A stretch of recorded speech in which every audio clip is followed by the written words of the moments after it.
RedBud, Buchanan, Michigan, here in the United States for the 75th edition of the Monster Energy FIM Motocross of Nations. My name's Paul Malin, Jason Thomas from Fly Racing alongside me for the broadcast today. In race 1 and race 3 we'll have Ricky Johnson join us in race 2. But we are getting ready to go racing here on what is a slightly different racetrack to what we witnessed yesterday when the conditions were dry. But the Motocross of Nations here, the first event ever held back in 1947 when it was run in the Netherlands on the just north of The Hague, and we continued to run uninterrupted until 2020. Of course, we were hit by the pandemic then, often known as the World Cup of Motocross, or as some have called it over the years, the Olympics of Motocross, but it is an official FIM Motocross World Championship. And the first ever winners were Great Britain back in 1947, Phil Nicholson, Bob Ray and Fred Riss. There's obviously been a lot of action for this Motocross of Nations over the years since then, and it's all for the Peter Chamberlain Trophy, named after the former FIM Vice President, who was not only a huge motocross fan, but also an enthusiast of the sport as well. But before we go anywhere, let's take a look at the racetrack here, filmed yesterday.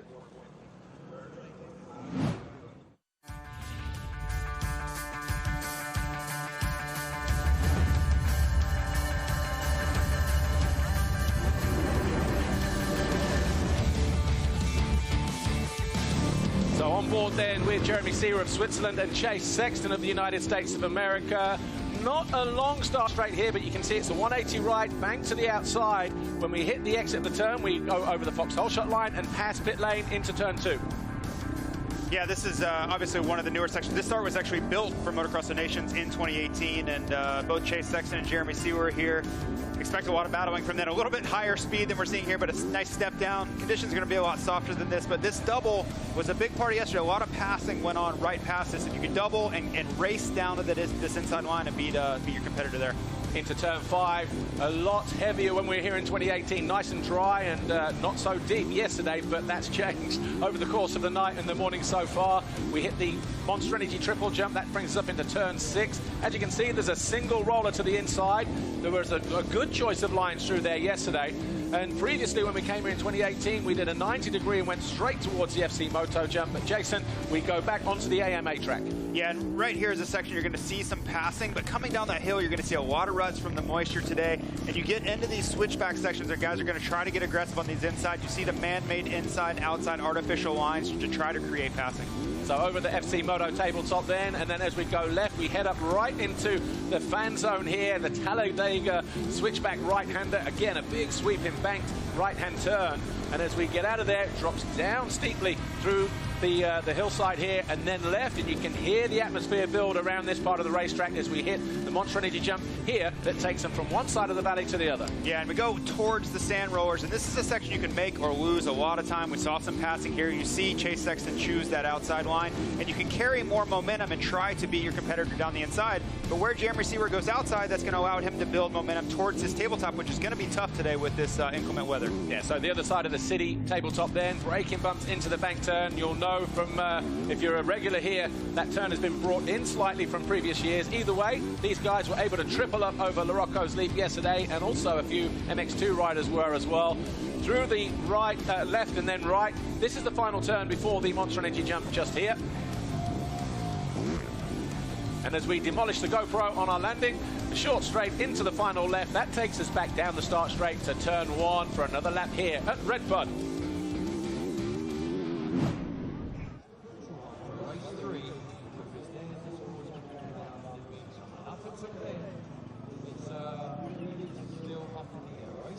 So that was a quick look at the track, our GoPro track preview then with Jeremy Seewer and Chase Sexton.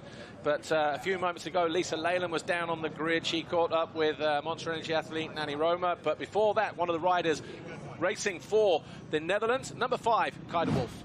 We are almost ready for the very first gate drop today with the MXGP and MX2 guys, but let's catch up with a couple of the teams. First being Kai de Wolf from Team Netherlands.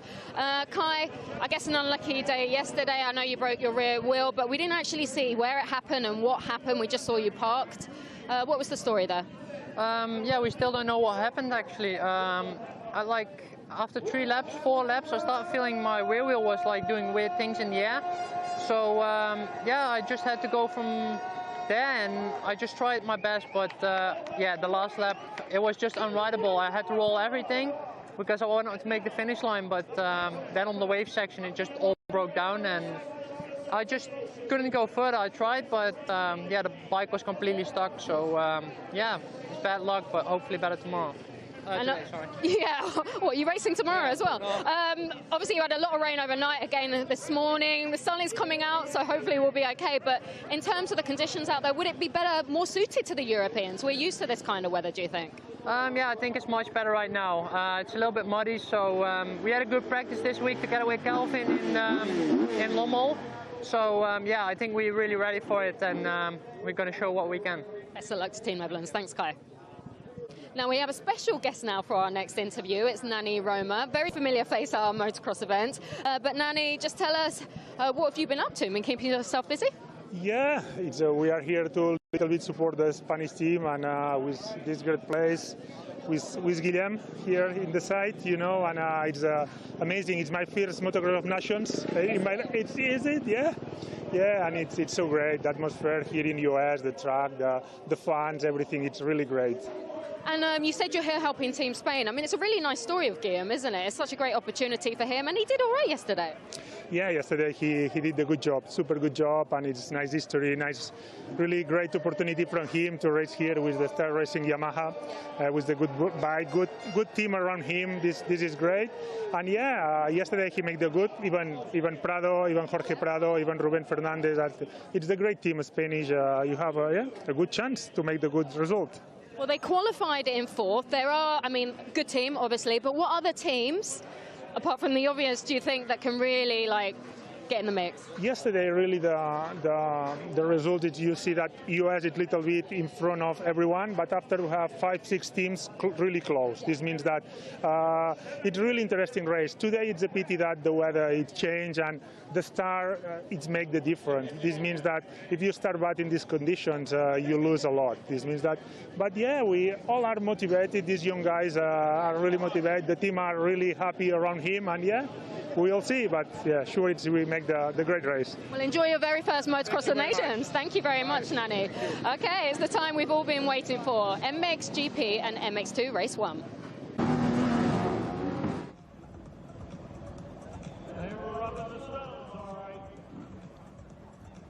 Here's how the riders and teams line up then ahead of race 1, which is a combination of the MXGP and MX2 riders. USA get first pick, having topped the qualifying races yesterday.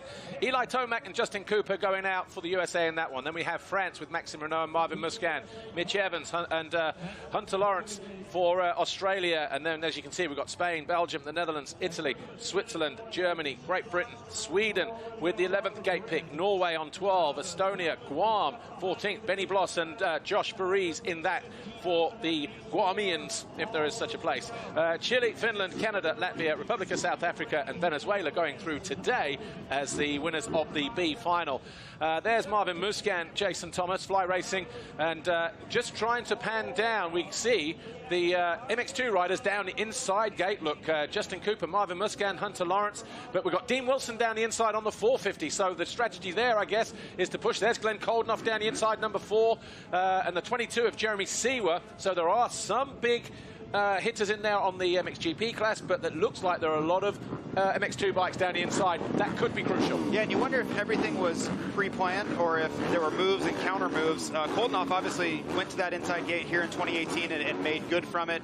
Everybody has their own unique strategy, and I know for Team USA, they want to get Justin Cooper out front. He's a great starter. He knows up against these 450s, he's got to get out front early. Well, the rain has just started to fall again. We've actually been lucky the last hour and a half or so. No rain, bright skies, you know, the sun bursting through.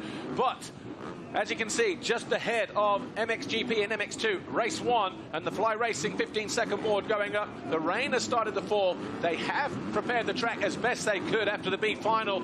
It's going to be sticky in places. It's going to be better in others. But it's going to be an interesting first race, and all eyes over on the left-hand side of the gates. The gate drops over here. I'm going to keep an eye to the right-hand side as well. There's through the inside, and Tomac through the middle, and it's going to be Tomac and Jago Geerts. Geerts looked like he hit neutral as he came through there, but it's the American Eli Tomac and Maxime Renaux second, Seewer in third. Jago Geerts fourth, and Hunter Lawrence there in 5th place, and Justin Cooper just a few positions further back. Yeah, so a lot of the main protagonists here out front early. That was one of the big keys here in 2018 in the mud, was who got the starts, who got caught up in the first turn, and who didn't. Interesting to see Jago Geerts get the start. What an incredible performance by him yesterday, and we see him at the front yet again. Hunter Lawrence, 1:14 for Australia. He is the lead MX2 rider in 5th position at the moment, but he's got MXGP riders ahead of him. Tomac, Renault, Geerts, Seewer, and Justin Cooper already making good ground. He started in 9th place, and he's all over the back of the Belgian there as he tried to find his way through. He went from one side of the track to the other. A lucky escape for the 102. Oh, teammates down there, 55 and 56 from Sweden. Oh, who else was in there as well? I think Wright. And I believe that may be Renault in that 3rd spot there, number 13. We were thinking that was Justin Cooper, but I think that may be Renault. Cooper's a few spots back there in 9th, but still a great spot for France here. And Jago Geerts, again, this is his first real race on the 450 machine, and he's hanging right with Tomac on lap 1. Yeah, apologies there. Obviously, just look, the similar colours there, the colourway there. But yeah, Maxime Renault in that 3rd place. So Jago Geerts, your qualifying race winner on Saturday in the MXGP class, is in 2nd position behind Eli Tomac of the United States. But Geerts looked very good, very efficient yesterday in that MXGP qualifying race, and he's exactly where he wants to be, and Belgium have their rider exactly where they want him to be as well. Where is Liam Everts, his wingman, number 17? And Geerts tripling over Larocco's lead. Eli Tomac not able to do that, and the gap coming down between 1st and 2nd. Yeah, Geerts really going for that. I don't believe that anybody's done that yet today, so Geerts going with a leap of faith in the mud. We'll see if that continues. I think the track's going to break down a little bit. The berm's going to get worse. He'll have to stop doing that, but a great attempt for lap 1. Thinking about the outdoor series this year, I don't recall there being a wet race in 2022 outdoors.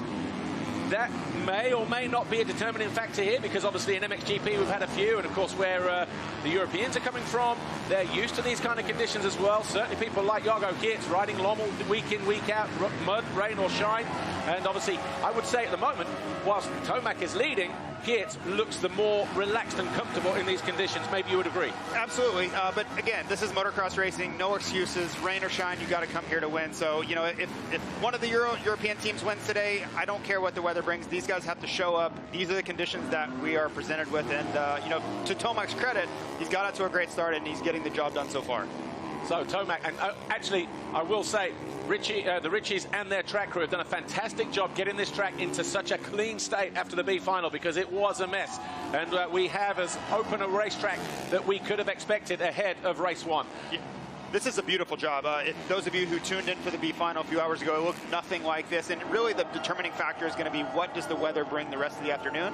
If we can avoid rain, they'll continue to work on the track and continue to improve it. Because right now you can see, yes, it's a little ruddy, yes, it's a little soft, but these guys are going pretty decent lap times. You know, they're turning in. We'll get it next time around. Yeah, so but reasonable. You can see the speed. This isn't too far off of what they were doing yesterday. So Tomac leads. The first 6 riders are all MXGP 450 riders. Tomac, Geerts, Renault, Seewer, Evans, Prado. So we've got US, Belgium, France, Switzerland, Australia, and Spain. Hunter Lawrence in 7th, the lead MX2 rider. Then Tony Cairoli in 8th for Italy. Then we've got, 5 riders in MX2. Justin Cooper in 9th.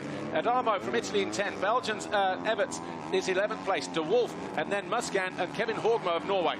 So Tomac opts to not jump it again, and Geerts got a bad run. He lost the rear end coming out of that turn and decided not to try it again. So that's something to keep an eye on. You can save a ton of time in that corner, especially because everybody's choosing to go outside already. And that's a big factor, because if you're going to opt to not jump this jump, ideally you'd want to go to the inside and make the track a lot shorter. But with the mud, they're having to use the outside anyway. And just going back to my comments about a lap ago, thinking that maybe Geerts was a little bit more comfortable. It seems like Tomac just had that one lap to settle himself down, 2 seconds quicker than the Belgian on that opening lap. A 2:13.5 compared to a 2:15.9, and then a 2:16.8 for Maxime Renault, who has just set the fastest first sector of the race. There's a 22 of Jeremy Seewer of Switzerland. He's in 4th place. He looked good in practice yesterday, was impressive in the qualifying race, until he made that one mistake on the final lap that allowed Eli Tomac to go back into 2nd position. And he will love to get a good result here, but still plenty left to go here. It's Tomac who leads.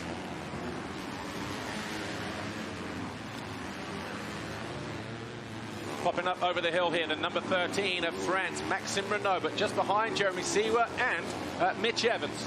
I just noticed some blue sky. That's the first time today that we've actually seen blue sky, so maybe, just maybe, we're going to get lucky with the rest today. But the track, it's not that bad, right? You have to give so much credit to the track crew here. It's been a really soggy morning, and these guys, I mean, they are really pushing. You don't see them laboring through the mud like they have been this morning. Jago Geerts is getting back on the pace again. A gap at 2.2 at the last split, but he's just gone 15.7, 3/10 quicker than Tomac at the first split. He's put the fastest split in Sector 2, about 3 or 4 tenths quicker than Tomac there as well. So he is creeping back towards the rear wheel of the American, but it is Tomac who leads the way. And something to keep an eye on, Tomac went inside for these sand rollers, and we may not get a glimpse of it, but the last lap he made a lot of time by using this inside line where we see Renault. And Geerts had gone to this outside and just kind of got deep right there. You see how heavy it is there, and he lost a lot of momentum. So that was a way that Tomac made time the lap before.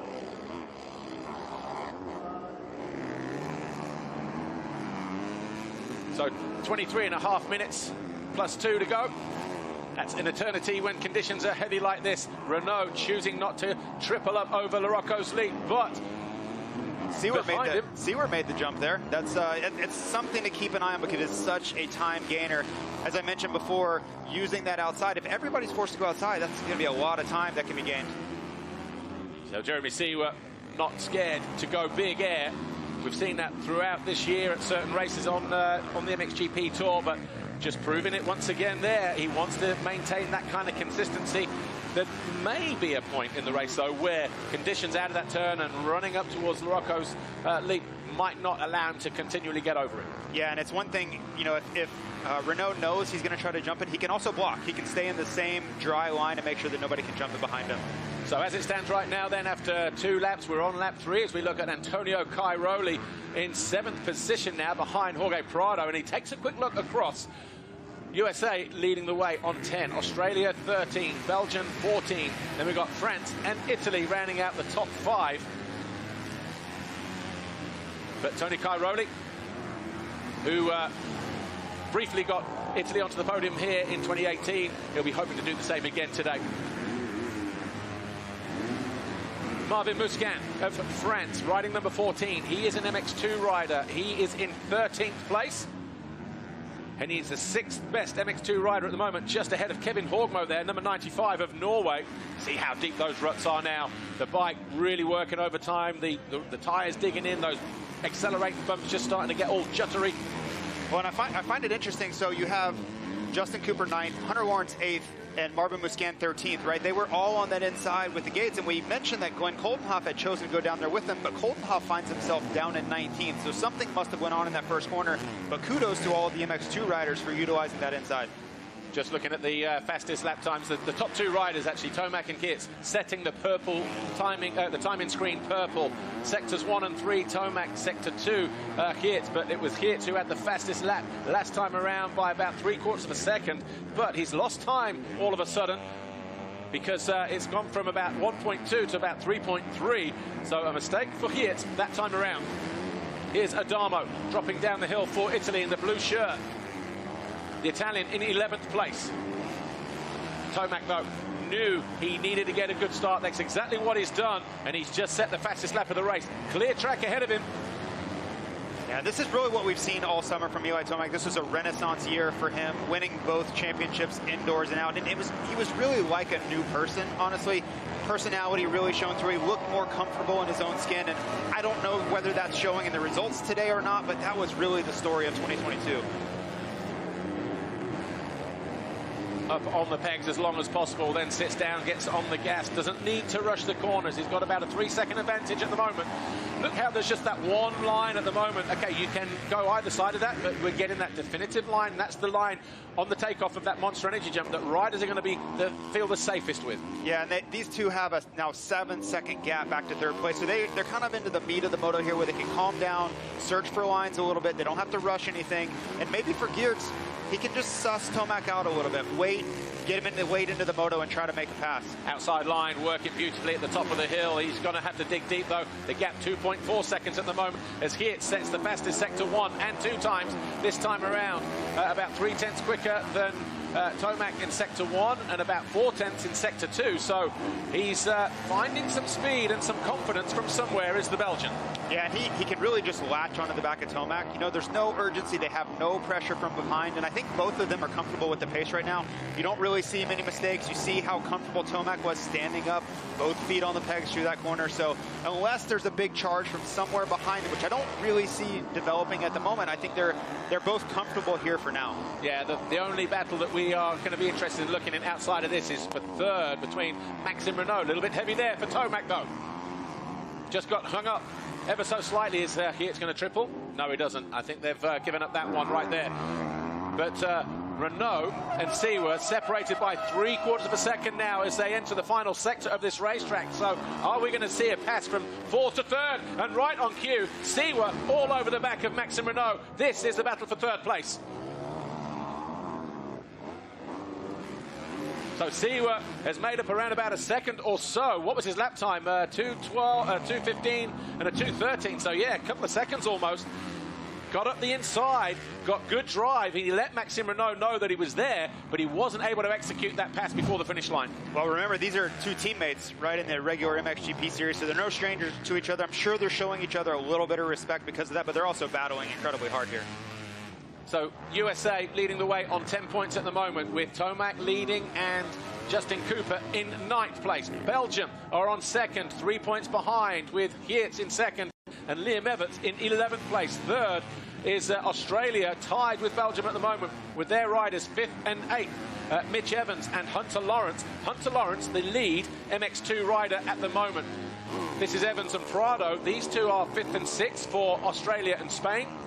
And remember, back in 2018, Jorge Prado won the MX2 class. Hunter Lawrence was second in the MX2 overall category. So you have the nations classification plus individual class winners, those with the lowest score over their 2 races. Yeah, and a lot of the American viewers right now are probably not super familiar with Mitch Evans, but he's been on Honda HRC all season long in the MXGP and really started finding his rhythm towards the end of the MXGP series. So it should be no surprise for the MXGP regulars seeing Mitch Evans out front, but I think a lot of Americans were viewing Mitch Evans as the weak link of Australia. That's probably not fair to the effort he's put in this year.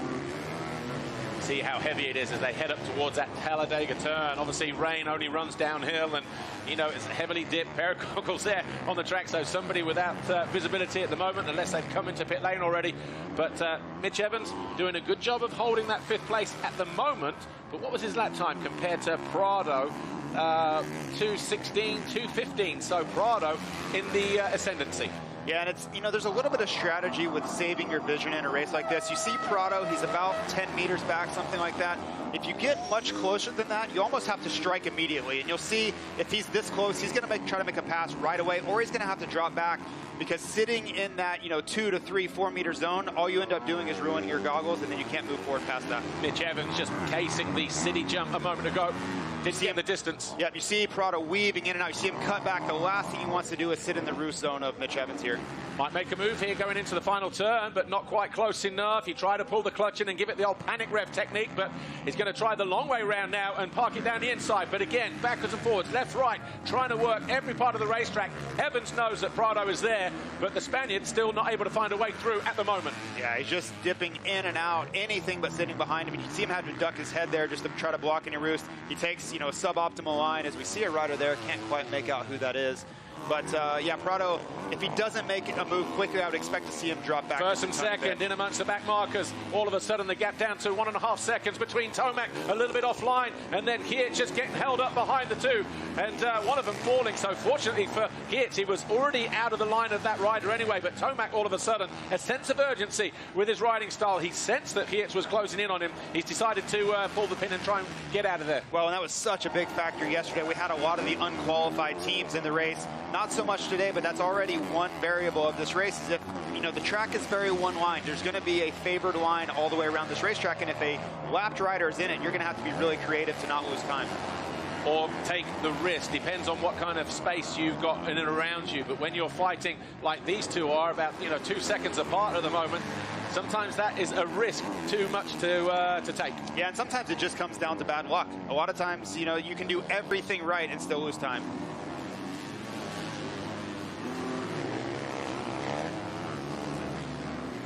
Just under 15 minutes plus 2 to go. That line is clearing up, and Valentin Guillot, the MX2 rider for Switzerland, all of a sudden, Switzerland then, they would have needed that. And here is the thing with the Motocross of Nations event.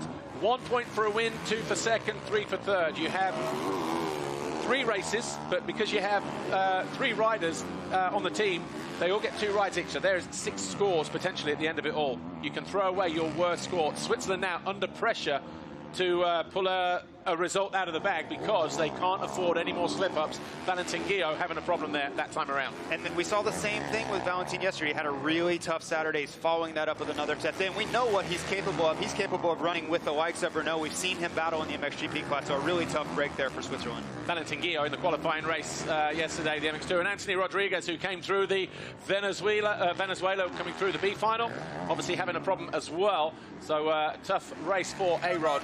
But back to Valentin Guillot, he said he fell in turn 3. So after pit lane, go left and then right just before the step down. He tried to cut back there. A rider fell in front of him, and then Shimoda hit his bike and broke his throttle. So he had no way of finishing the race. Yeah, that's a big part of this race.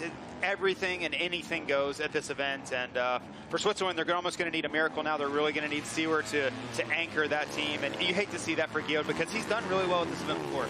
Yeah, Switzerland at the moment with a 4 and a 38. That's what Guillot would have, put them on 42 points. Of course, you can throw that away. So it's not bad at the moment when you think, you know, after one race, if you throw a score away, they are potentially on 4 points. But we don't do that until the final race, of course.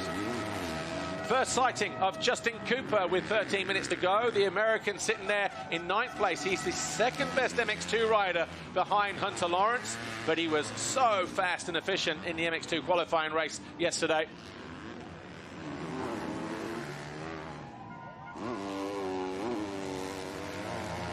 Justin Cooper, 102 for America. They've got Tomac leading the way, Cooper in 9th.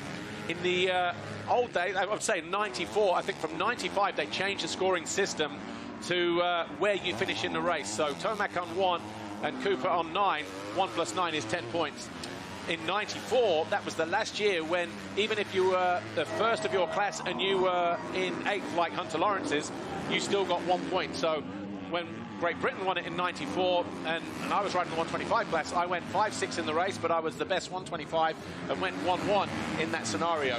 So you can see how the scoring system has changed over the years. Absolutely, yeah. And just on Justin Cooper there, he was chasing Hunter Lawrence early in the race. Hunter Lawrence has since pulled a little bit of a lead, and there's always a race within a race. You know, being the top MX2 rider is very important, but also for Justin Cooper, he wants to beat Hunter Lawrence because of that Australia versus Team USA battle. So just because you're 9th in the moto doesn't always mean everything. You also want to make sure you know where the other MX2 riders are.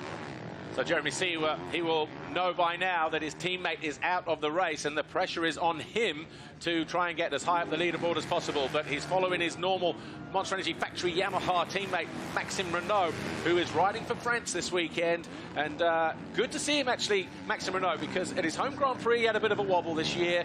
Don't know if it was a bit of pressure there.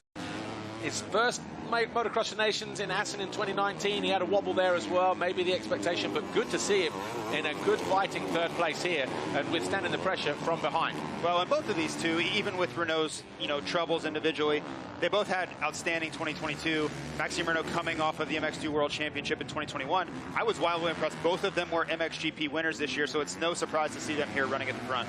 Tony Cairoli, #1. Italy, the defending champions, of course. They won at home in Italy at Mantova at the end of, I think it was September or October, back in 2021. But he is in 7th place. His teammate, Andrea Adamo, in 13th. Italy currently 5th overall in the general classification as it stands right now. And there is Adamo just going out of shot in the blue shirt. Yeah, you have to think this is a pretty strong performance for Adamo. He's leading, you know, veteran Marvin Muscan here. And I think many wondered how would Adamo respond to the pressure, right? They're coming off of winning in Italy last year, just a huge emotional win. And, you know, Andrea's young. He doesn't have a ton of experience on this stage, you know, under this kind of pressure. And I think so far he's risen to the occasion. Just keeping an eye on the gap at the head of the field. Tomac in control at the moment, almost 4 seconds clear. He was 2 seconds quicker than Kiet last time around. And Eli Tomac has never won a race at a Motocross of Nations event. Never. On an individual moto. Why would you say that? I'm just saying. Why would you? No. He is, you know, 10 minutes away from doing that. Right. And I've gotten to watch him so many times, and his performances have been incredible, but you're right. He's never been able to seal the deal, even though at times he's had the fastest lap times, and you watch him come through the pack. The starts have always been a hindrance, and it's always been a battle from the back. 3 MX2 riders at the bottom of the hill. Marvin Musquin in 14th. Kevin Horgmo. In fact, Adamo and then Musquin. Yeah, that's right. So Musquin, top of the hill, has found his way past Adamo. So he clears the Italian, moves into 13th. Adamo now 14th. Horgmo in 15th, riding for Norway. Wasn't here in 2018, so happened to learn the track in a 40-minute practice session yesterday. And then, of course, in the qualifying race on Saturday afternoon as well. But Kevin Horgmo having a good ride. He finished 4th in the MX2 Motocross World Championship this year. Anstey, a problem with the machine. He was struggling yesterday to try and get a good setup on that. So a tough race for the Brit. And 18th and 32nd for their 2 riders. Dean Wilson in 18th place. Again, another team fancied for the podium in these conditions. They are now under pressure to get 4 good scores from the next 2 motos. Yeah, and I was thinking about the difference in experience and age and all the things between Adamo and Musquin who are battling. Marvin Musquin was a world champion in MX2 class in, what, 2009, 2010 yeah. range. Andre Adamo was probably, I don't know, 6 years old watching that, right? But here they are on the world's biggest stage battling it out. And Marvin Musquin hasn't raced an MX2 or a 250 here in the U.S. in 6 years, 7 years. So a very unlikely scenario, but that's what the Motocross of Nations is. Jeremy Seewer was 4th, but has he lost ground? Well, he's down there, and he had a good gap over Mitch Evans, but all of a sudden, knowing that his teammate is out of the race, putting himself under pressure, maybe that's why the mistake came. Well, and this track is so tricky right now. The conditions, you know, we have this slop on top of a harder base, and even though the track crew has done a phenomenal job of prep here, it can bite you. See the ruts forming. None of these ruts were here 15 minutes ago, so these riders are having to adapt on the fly. This corner was so heavy back in 2018 when we were last here, but all of a sudden, Jago Geerts back within 2 seconds of the leader, Eli Tomac. That was out to, what, 3.5, 4 seconds a moment ago. So a good response from the Belgian, but it's still the American who leads the way and holding his nerve at the head of the field in what are difficult conditions. The experience and expertise of these riders to know when to push, how to push, you know, where are the good lines, you know, when to take that risk. Those 2 are doing a fantastic job of that at the moment. They're 18 seconds clear of their nearest rival, Maxime Renault, in 3rd. And I think you're going to see that yo-yo effect, and it's more of who makes a mistake and who doesn't lap to lap. It's almost impossible to put in perfect laps right now, so it's who can minimize the mistakes and who can really maintain a rhythm as they work through all these back markers, which is probably a big factor. You're not getting to choose your preferred line. You see Tomac, he doesn't really know to choose inside, outside. And a lot of these lines have changed so much since the last time they had to use that line. It gets a little bit tricky. Just saw a moment ago, Adamo under pressure from Horgmo as they fight over that 14th place. But Jago Geerts in amongst the traffic behind the Swede. Yeah, this is what I was talking about. The back markers can make such a big difference. You saw how much time that cost Geerts just because of one corner of having to slow down to the back marker pace. Yeah, the Swede there, Alvin Osland, number 55.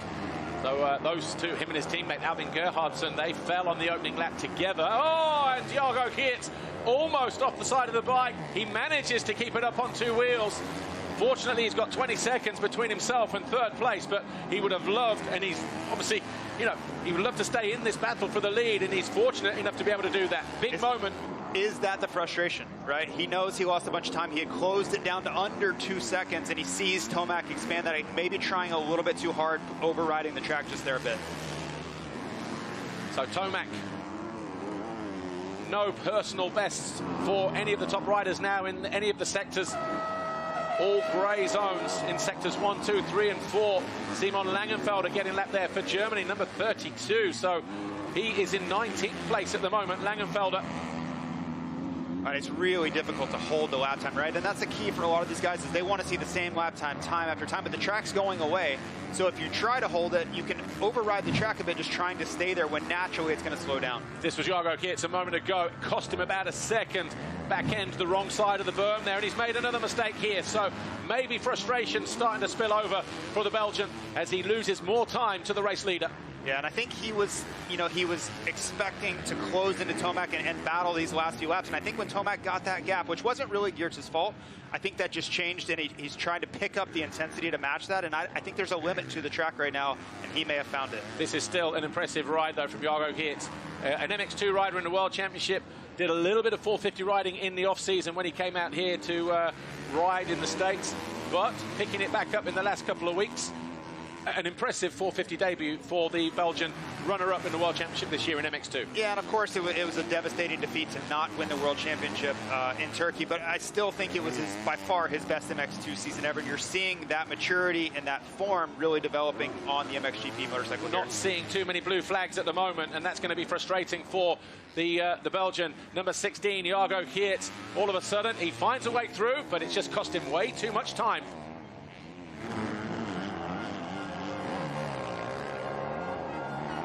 Simon Langenfelder not making it easy for Jago Geertz to go through. He's in his own race, but he's seen Tomac go by. You can't miss the 101 on the back of the shirt. You know who that is coming into this weekend. And, of course, that has blown the gap wide open now between first and second. Yeah, and it's really challenging to get out of the way on this racetrack right now. There's maybe 2 lines at best. And if you're Langenfelder, you're in your own little battle. I don't know if he necessarily knew that was another back marker or if it was actually Geertz. But, yeah, either way, at this race, on this level, and you see Tomac actually, I think that's the first time he's jumped this jump, and he's waited for the track to come in. He's waited for a good line to develop, and I wasn't sure which way it was going to go, if we were going to get more rain and the track would get worse in that section, or if actually a line would firm up and he'd be able to jump it. Eli Tomac making the best of the drying conditions now as he launches up over Larocco's leap. Just barely gets over, though. Maybe he won't do it next time around. Maybe he will. Who knows? But right now, Tomac riding in a world of confidence, almost 8 seconds clear of Jago Geertz, the Belgian. Yeah, and you've seen a lot of these guys settle in, right? Through the top 10, not a lot of passing. I think everybody's found their pace. They've gapped out a little bit. If you look through the time segments, no one's really battling, and a lot of that is because of the roost. You simply can't sustain sitting on someone's rear wheel right now. We've seen a little bit of Mitch Evans in 5th place battling with Jorge Prado. Haven't seen too much of his teammate Hunter Lawrence, 114 in 8th place, the first of the MX2 riders. He's about 7 seconds clear of Justin Cooper at the moment as Tomac makes his best lap of the race, puts the timing screen green. So it's taken him 11 laps to put his fastest lap in to 11.6. About 3/10 down on Jago Geertz, who set the fastest lap on lap 5. Yeah, and you wonder if that was the lap that really breaks the effort of Geertz. He put 5 seconds into him on that lap, and a lot of that was, Geertz making a mistake. He turns one of his worst laps at a 2:16. But there's always that moment where everybody trying to force a move forward or backwards, and Tomac looks like he got the best of it there. Just over 2 minutes to go. Here's Hunter Lawrence in 8th. He is the lead MX2 rider. Justin Cooper about 6.5 seconds behind him for the USA. So the HRC rider, Hunter Lawrence, in a good position in terms of the overall MX2 classification, which he won in 2017 at Matchley Basin when it was held there. Had to play second fiddle to Jorge Prado when we were here in 2018. But looking good for Lawrence at the moment, and Australia. They're currently 2nd overall. So just over a minute and a half to go then. Bottom of the hill. 102, Justin Cooper, the 2nd rider in shot here. He is the 2nd MX2 rider. Hunter Lawrence already up and over the triple in the background. That's the gap between the 1st and 2nd MX2 riders of Hunter Lawrence of Australia and Justin Cooper of America. But those combined scores, a 1st and a 9th for Tomac and Cooper, giving them 10 points. They have a 3-point buffer over Australia at the moment. Yeah, and for Justin Cooper, he won't be thrilled that Hunter Lawrence got away from him here, but at the same time, you've got to manage expectations and understand that if Hunter's riding really well, I can't match his pace, you can't throw a moto away, because to be able to use a 9, they may need that score. We get more rain, we have a first turn crash, that 9 may be extra valuable at the end of the day. Not easy conditions for an MX2 rider. I think we'll see slightly different results for the MX2 riders in the next race, because even though they're back-to-back races with not a lot of time in between motos, about 45 minutes, something like that. So a quick turnaround. Normally, your strongest 450 riders are your MXGP riders, normally. So expect Lawrence and Cooper, Kai de Wolf, who's the third best MX2 rider, to be mixing it for top 3, top 5 positions next time out. Yeah, and I'll be very curious to see the starting grid positioning for Moto2. Do the MX2 riders go the same way? Does a guy like Glenn Coldenhoff choose that again? Because it didn't work out this time. He got the inside gate for Moto1 and it didn't pan out. We still find him down in 13th position after such a strong, dominant performance here in 2018. They have to be frustrated with that. Yeah, and he's what, 9th best MXGP rider. So the Netherlands at the moment, he is 6th. Netherlands are 6th, but he was 29th on the opening lap, Glenn Coldenhoff, because of where he started, somehow getting held up on the first lap. Yeah, and you would assume it was just a pileup or some sort of traffic jam somewhere, because Coldenhoff is a great starter. He knows this event so well, but in the mud, anything goes, right? Riders are swerving every direction. You see Benny Bloss there for Team Guam, who's had a really great summer, and unfortunately it looks like he had some sort of mechanical failure there. Marvin Musquin continues to circulate in 14th place. The French rider, his teammate is Maxime Renault. He's in 3rd. So France is sitting 4th place at the moment with a 14 and a 3 score. That putting them on 17 points. 3 behind Belgium, who are sitting 3rd at the moment. A 2nd and a 12th for Jago Geerts and Liam Everts. And Everts may be closing in, where is he, on Nagel possibly? No, Nagel has a 218 and Evans on a 220. But Evans in 5th place, closing in on Jeremy Seewer. We know Seewer fell a few laps ago whilst pushing Maxime Renault, so maybe there is a bit of a battle there for 4th place and a good second half race resurgence for the Australian Mitch Evans. No doubt getting the hurry up from the pit crew, because if he makes another pass, that gap goes from 13 down to 12 points. Yeah, this is pretty wild to see Eli Tomac lapping already up. That's Adamo in 15th. Next up would be Team France's Marvin Musquin. So it just goes to show not only, you know, how much of a benefit it is to get the start, but also the pace that Eli Tomac and Jago Geerts are putting in. What a difference between Andrea Adamo and Simon Langenfelder. A couple of laps ago, Jago Geerts behind Langenfelder, yet Langenfelder concentrating on his own race. Adamo, knowing exactly what's going on around him, saw Tomac was there, waved and let him through. Yeah. Did not want to interfere with play. And that's fair play to Adamo there for having that sense of awareness here in this race. And right here, we'll see how he handles it with Jago Geerts. Again, he looks around, right? And that's the smart move. Be aware of your surroundings and don't force a line there. So the gap down to 4 seconds again between first and second. Look, Tomac, a 2:15.5 and 2:13.3, so almost 2 seconds pulled that back. And all of a sudden, in Sector 2, Jago Geerts sets the timing screen purple. That is the fastest Sector 2 of the race so far, and we are on the final 2 laps. Yeah, and you wonder where Tomac's urgency level is. He put in a 2:11 just 2 or 3 laps ago. He got the 2-lap board, so maybe he's backed it off a little bit. But he needs to be really careful, because if Geerts gets a lineup on him, he's going to have a battle on the last lap that he doesn't really want. Hunter Lawrence and Tony Cairoli. Cairoli in 7th, Hunter Lawrence in 8th.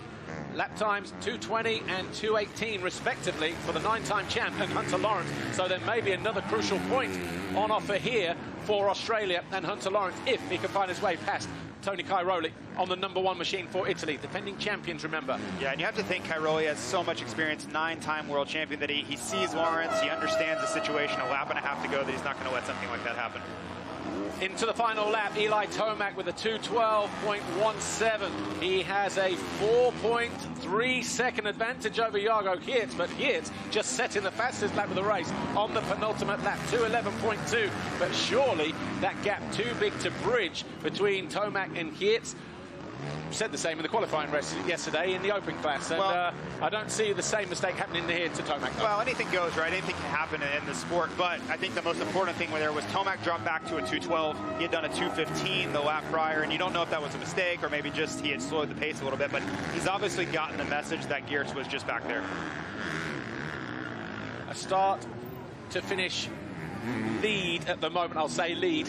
Don't want to get your... Of course. Well, yesterday we had all but given the race to Chase Sexton in the MX Open qualification, and he threw it away in a section we're coming up to. So I don't take anything for granted at this race. I've seen way too many crazy things happen. So for Tomac, he just really needs to stay focused here. Don't think about anything other than this last lap. How good has the track developed over the course of the race, though? The race line is starting to open up. The track is getting wider as the rain stays off, the wind picks up, and more riders taking chances on the racetrack as they go after new lines to make passes. Well, this is a reasonable racetrack. Is it difficult? Yes. Is it very technical? Of course. But you see how hard they're pushing. They're not having to methodically work around the racetrack. Like, they're riding pretty loose and they're taking some chances, which is what we really want. We want to see the best race possible.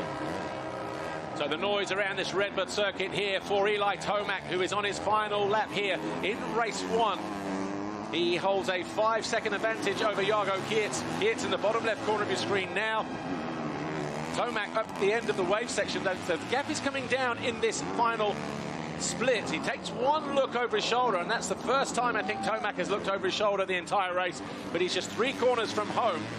And with it, Eli Tomac 3 corners from taking his first ever race win in a Motocross of Nations event. He's been seconds and thirds. He's had his fair share of ups and downs. But Eli Tomac has been solid here in race 1, and the American will win race 1 here and take his first win in this event since his first appearance.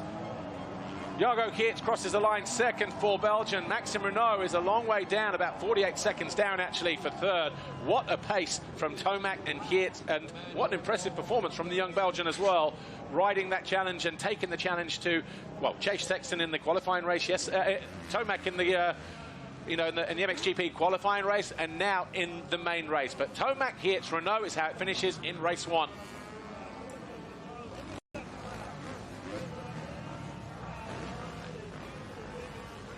So the fans on the bank there, more than happy with how things have turned out in that first race, because as it stands right now, the USA 3 points clear. This was the final tour, the final lap over Larocco's lead. Yes, there was a back marker ahead of him, but he knew where he was at all times, jumped across to the left. But Eli Tomac, sensational in race 1 as he picks up 1 point for the United States. His teammate and wingman, Justin Cooper, coming home ninth, giving Team USA a 10 points in the classification. Australia on 13, Belgium on 14, then we've got France 17 and Italy 22. We will see the classification in just a few moments' time, but a lot of good riders getting lapped up to, by the top riders that time around. Anyway, here's Lisa with Eli Tomac. Eli Tomac, your very first race win in a Motocross of Nations event. You did exactly what you needed to do for Team USA. That's right. Went out there, got the whole shot. Had a much better start than the qualifying race. Just better reaction time, better traction, and it was just all about clean track. Found a few good lines. Tried to. What was actually happening? I was missing the leap, and I felt Geerts, getting up onto me right there. So was able to do that, and that's what I felt like kept me in the lead. Last half of the race. Good luck for the next race. Thank you.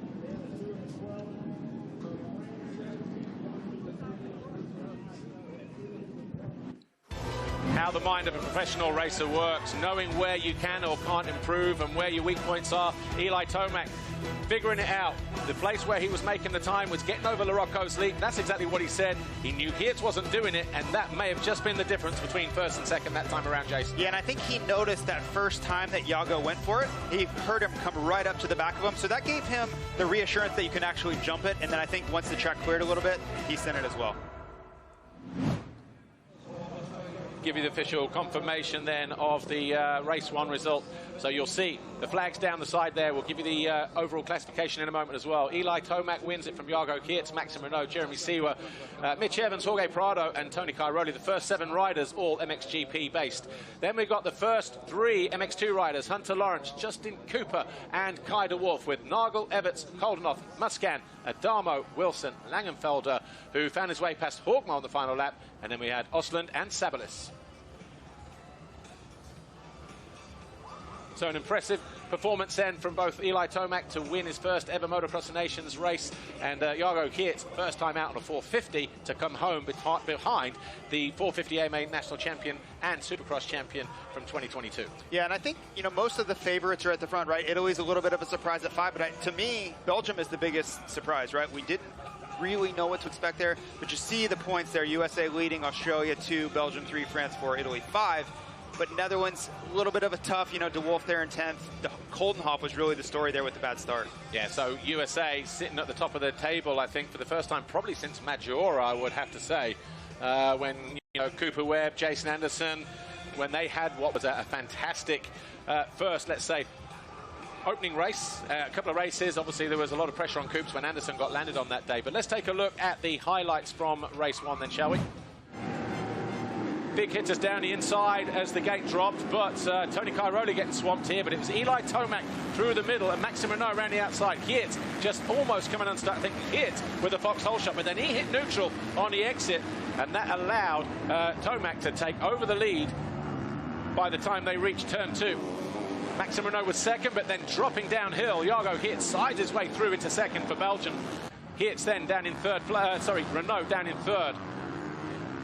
Behind them, Glenn Coldenhoff, Jeremy Seewer on the 22, having a good ride. Still riders able to get some of the big jumps, even the MX2 riders. Marvin Muscan at the inside of Andrea Darmo as Max Anstey went out of the race. Marvin Muscan eventually coming home in 14th place. That was Seewer going down. We didn't see that in our original footage. That was quite a big hit for Jeremy Seewer, but he eventually came home in 4th position. But all eyes on the battle at the front. But at the end, it was Tomac who crossed the line, 3 seconds clear of Geert, Renault, Seewer and Evans. Fantastic first race. And still lots more to look forward to. We will take a quick look at the foxhole shot in a few moments as well. But it looks from our replay, it may have just been Jago Geert. We'll get confirmation in a moment.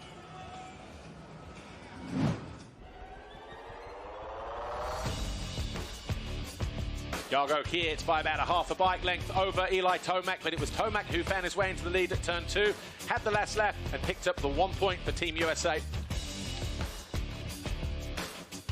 Not sure what he's going to spend it on.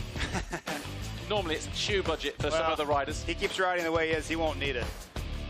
But Jago Geert picking up the foxhole shot then for the first race here. There are 2 more races to go, so 2 more up for grabs. And Jago Geert's doing a fantastic job there. But we will take a look at some of the best moments. Normally we don't talk over these, but Jason and I will just do a bit of a recap and try and set up the situation ahead of race 2. So a decent first decent first race then, which was the MXGP and MX2 riders.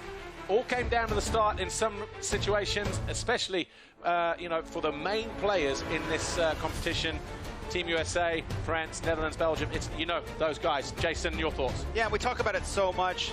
Who gets the inside gate? Does it matter? And to me, so far, the Netherlands is the one on the back foot as far as that goes. All the other contenders, you see, GB had a really tough moto, but both France, the USA, and Australia sent their MX2 guys to the inside, and they got it done. They all finished well inside the top 10, except for Muscan. Difficult conditions at the start of the race, but the rain held off. As the track wore on, as the race wore on, conditions started to dry out. Confidence from the riders started to build as well, and the racing started to improve as well. Yeah, the track was a changing dynamic the entire time. Some sections got better, some sections got a lot worse, so these guys really had to stay on their toes. Well, race 2 will be back live at 2:30, so just over 30 minutes time, 35 minutes, something like that. But Team USA heading into race 2 on 10 points, 3 clear of Australia, with Belgium a point further back. France and Italy ran out the top 5. Netherlands just outside that top 5 situation. We'll be back in a few moments, well, in about 30 minutes time, something like that, for MX2 and Open. From Jason Thomas and me, Paul Malin.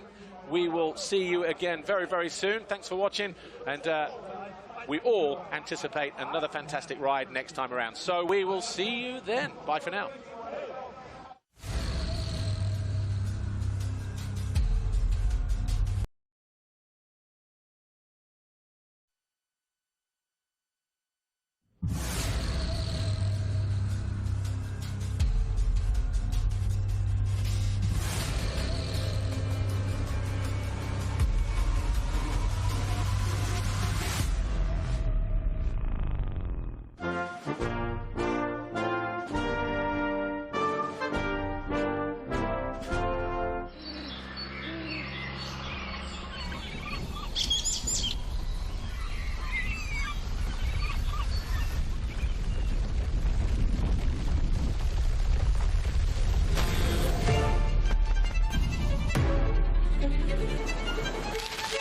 Hello, everybody, and welcome back to RedBud here, Buchanan, Michigan, in the United States of America. It is MXoN 75. That's right, Motocross of Nations, the FIM Monster Energy Motocross of Nations here 2022. My name's Paul Malin, and for this second race, which will be the MX Open and MX2 riders, I'll be joined by a four-time winner, Rick Johnson, of course, no stranger to fans and riders. Anybody that watches motocross either side of the Atlantic all over the world will get his thoughts throughout the second race in a few moments' time. But we are in Michigan, and we've been blessed with mixed weather so far this weekend. We had good weather right the way up until this morning. We had a perfect racetrack for the qualifying races, and even after the B final, where we had something of a quagmire, the Ritchie family and their track crew have done a fantastic job of getting this racetrack into absolutely perfect condition. And so the MX2 and MX Open riders just making their way towards the end of their sighting lap. The racetrack here, 1,900 meters long, sticky in a few places. Here's what it looks like on the track map. The dark gray, that's the finish line. Down through the start straight, Sector 1 ends coming out of the first turn. Sector 2 takes us a few corners into the racetrack. The little straight, which is the Monster Energy triple, up into turn 6. Then a few corners later, you see we're in Sector 3, and then the final sector right the way back towards the finish line. So if you hear us talking about Sectors 1, 2, 3, and 4, they are the parts on the racetrack that we will be talking about. The racetrack here then, still the weather maintaining drying conditions. The wind is picking up. Let's take a look what happened a few moments ago in the first race. MXGP and MX2, the gate dropped. It was raining to start with, but it was Eli Tomac who grabbed a good start, but it was Jago Geerts of Belgium who grabbed the foxhole shot, but by the time they got to turn 2, the 101 of Eli Tomac of USA was leading the way. Maxime Renault was second for 13 of France. Jago Geerts got himself into third, and the 22 of Jeremy Seewer was fourth. But on the opening lap, Seewer dealing with Evans in the background as Jago Geerts burst into second position. The French were having a good ride with Maxime Renault, but he stayed in third. Seewer was in fourth, but then as the race went on, he was gaining confidence. He had a big moment. We'll see that in a moment. Marvin Musquin of France got up the inside of Adamo to finish in 14th place. This was Seewer's crash. Front end over the bars, cartwheeled, didn't lose a position, and would finish in 4th place. But Eli Tomac was in a world of his own. He eventually gapped Jago Geerts to cross the line. America win race 1. Belgium's Jago Geerts second. Then it was France, Switzerland, and Australia. Red, white, and blue. Our Star-Spangled Banner. And Chase Sexton lines up on the line. And we are about ready to go. Right, let's go down to Lisa. She caught up Andrea Dovizioso and Jet Lawrence. So we are almost ready for the second race of the day, MX2 and Open categories. Let's speak to a couple of the guys, the first being Team Australia's Jet Lawrence. Jet, let's quickly talk about that first race. I know Mitch did a fantastic job holding on to that 5th position, and currently you guys are second in the standings. Is that where you're happy to be at this stage? Definitely. The boys did awesome in the first one. They did what they needed to do. Now, this time it's trying to hold up my deal, so I got to make sure I get a good start and just ride like I know how to ride and just see where I end up. Hopefully I can be up there and maybe battle with the boys, learn some stuff. So we'll see how it goes. And obviously it's your first race on the 450. It is going to be your very first Motocross Nations event. How are you finding it so far? I'm mainly just excited. It's like excited and nerves also because I don't want to do bad. But no, I'm just mainly excited to get out there, run with those top boys, be excited to run with Chase and Dylan again. So it's going to be exciting. Best of luck, Jet. Have a good one. Thank you. So we have another special guest here at RedBud. It's Andrea Dovizioso. Andrea, how's retirement life treating you? Well, I'm happy because I'm here. Not in Japan? Not in Japan. A really wonderful track, but RedBud is something special. Okay. And of course, this is your very first Motocross Nations event, isn't it? How are you finding it and the atmosphere? Totally different to MotoGP, I'm guessing. Yes, it wasn't on the plan to be here. But after my retirement in Misano, I couldn't come here because I think it's one of the best tracks in the world. And I've never been in the race of nations. So the American fans are crazy. That's motocross. Exactly. And we are here to support the Italian team for sure.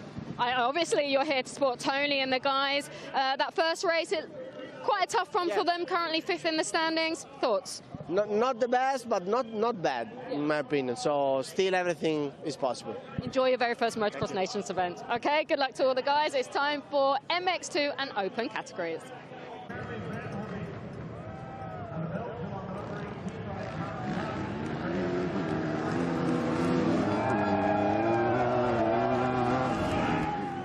So here's how the Motocross of Nations scoring system works. If you are new to the FIM Motocross World Championship and the Motocross of Nations, per team. Here's how it goes. Numbers are allocated according to the previous year's result. For example, the defending champions take numbers 1, 2 and 3. There are 3 races on Sunday. Each rider races twice. Where you finish is what you score. First is 1 point. 10th is 10 points. The best 5 out of the 6 results count. The worst results get dropped. The lowest team total wins.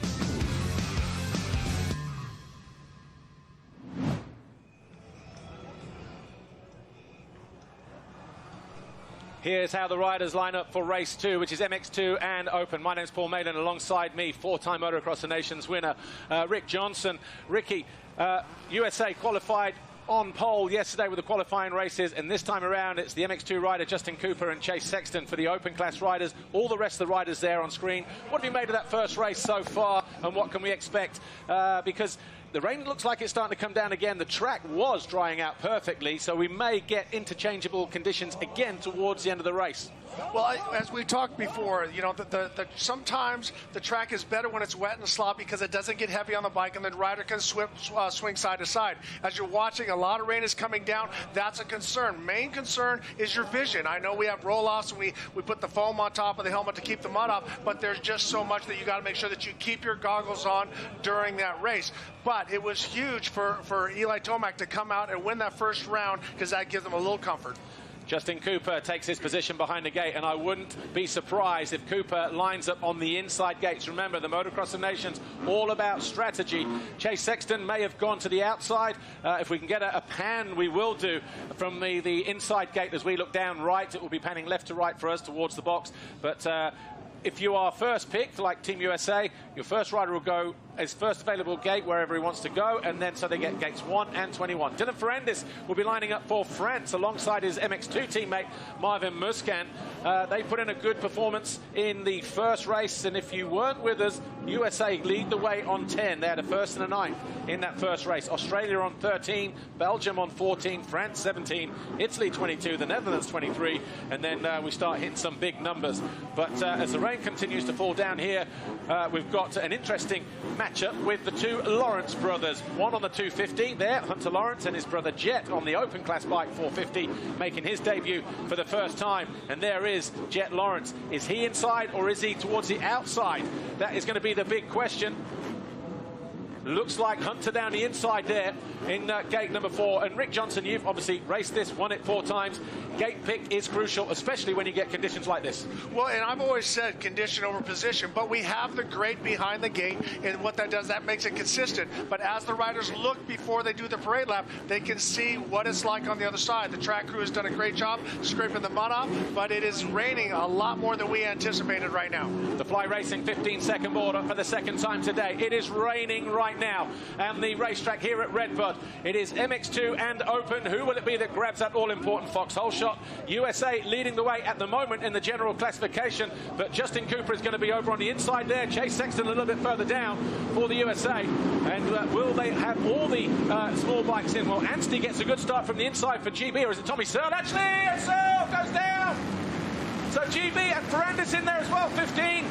And the German in there is the Italian, Mattia Guadagnini, who leads the way for Italy. But for America, this is the race that they've wanted to see. You got Jet Lawrence, who's the lights 250 champion, and the runner-up in 450 to Eli Tomac, Chase Sexton. So now we have a race on our hands. We got Italian out front with America and Australia second and third. Yeah, Guadagnini leads away from Chase Sexton now. He's already found his way past Jet Lawrence. But look at that, Australia third and fifth, and Cooper in there as well. So a good tactic to have your MX2 rider at the inside if you're the United States, and also Hunter Lawrence getting a good jump from there as well. But perfect track conditions at the moment. Yeah, but as you can see, the rain is coming down hard. It's going to get better, then it's going to get worse. Right now, it's going to get a little bit lighter, but right now we see Chase Sexton looking to the inside. Yeah, Sexton menacing there in second position, but he's being harassed by Jet Lawrence already. Two teammates from the same team, but on the 250 and 450 in the USA. This time they're riding on the same class, but for personal pride, country pride, national pride. But it's the Italian Guadagnini, Italy, the defending champions, don't forget. And he was in a rookie year last year when he helped Team Italy to win it. But the rain falls down. Sexton there in the second position on the 103. And the green and gold of Australia, Jet Lawrence, on his big 450 bike debut this weekend. He is there in third place. Well, I talked to Lucas Martel, who is Jet's manager, and he says Jet was immediately comfortable on that 450. Fourth position, Justin Cooper, and then Hunter Lawrence was, but has Hunter Lawrence disappeared? We'll soon find out as they make their way back into view as Guadagnini goes to the inside. Sexton will not be able to triple up the hill, and Guadagnini makes sure of that. Quick pull of the roll-off set. Oh, Hunter Lawrence, Jet Lawrence casing the triple at the top of the hill. We have lost his brother, Hunter Lawrence. He's down in 19th place at the moment, so... But he tipped over somewhere, but we don't know where on the track. But that is disastrous at the moment, that if he doesn't really improve on that position, he's going to need to throw away that race going into the final race. Well, Paul, let's be honest. When I raced in 1987, way back in the day, when I got in front of Keith Vanderven, I made sure that I went slow enough to fill his goggles full, fill his helmet full, try to fill his radiator. So there's some tactics, and that's why you see the Italians out front and Chase Sexton and also Jet Lawrence having to pull tear-offs, and they got to make sure that they keep as much mud out of the radiators as possible. Remember, you can drop your worst score at the end of the third race of the day. Until then, we do count all the scores and all the classifications. But as it stands right now, USA on 20, Australia on 42. Here's what happened to Hunter Lawrence a moment ago. Did he just tip over? Was it a fall? He was in about fourth place. There he is, uphill into the next left-hander. He touched with maybe Cooper. So I think him and Justin Cooper tagged. Lawrence goes down, and he's now currently in 18th place. Well, that was a situation where you got to be aggressive. And Hunter went to the outside, squared it, come across. Cooper was on the inside. As he went for it, he just missed it, clipped Cooper's back wheel, and down he goes. So a very, very costly mistake. It's one thing to fall later in the motor, lose 1 or 2 spots, but on these opening laps, you lose 10 to 15. After the first round of action, which was MXGP and MX2 riders, Team Italy were down in 6th position. They've improved to 4th all of a sudden on 54. That's still a pretty big number, but they'll be looking to throw away their worst result at the end of it, as will everybody else. But still looking good for the USA at the moment, with Chase Sexton there in second, Jet Lawrence there in third place for Team Australia, 1:15. Just behind them, we've got Justin Cooper of America, Ruben Fernandez of Spain, Hardy Munoz, the second MX2 rider, in 6th place after Justin Cooper. Then we've got Calvin Valana and Harry Kulas, Marvin Muscan, Freddie Noren, Lorenzo Locurcio, as the track with this rain will continue to get deeper. And on some of the places on the racetrack where it's hard underneath will start to polish up and get very, very slick. So it's going to be an interesting 25.5 minutes plus 2 laps from here, Rick. Well, and we've seen how the paddle tire has evolved and everybody's running it, so it's a huge advantage. But when you break through the mud and through the soft dirt, you get to that hard spot, it becomes very sketchy and hard to hold on to. Justin Cooper on screen here, 102 from the United States of America. He is in 4th position. In the earlier broadcast, I alluded to the fact that normally you have weaker riders, not the weakest, but weaker riders overall in this class. And that is good for the MX2 riders, and we saw that a moment ago with Cooper there in 4th. Hunter Lawrence was up there in 5th, and Hardy Munoz in 7th place. These guys didn't get a look in too much into the top 10. But you got to imagine how perfect Cooper and also Hunter Lawrence's start was. Oh, Kai de Wolf from the Netherlands is down. So where was he? He was in 20th place anyway, but that's on the final corner. Yes. So Kyle Wolf going down, and that is going to be costly for the Netherlands, who were victorious here in 2018. Well, back to finish that thought, how on point were the two lights or MX2 riders to be that far up front? It was one thing, you know what it was like running a 125 or a 250 against 500s, but these two riders pulled off impeccable starts to be up in the top 5. Unfortunately for Hunter Lawrence, he went down, but now Justin Cooper in a perfect spot. Just looking at our timing screen as we focus on Justin Cooper, who's being urged on by the fans here. Max Anstey and Tommy Searle down in 33rd and 34th, but looking good for Italy at the front of the race at the moment.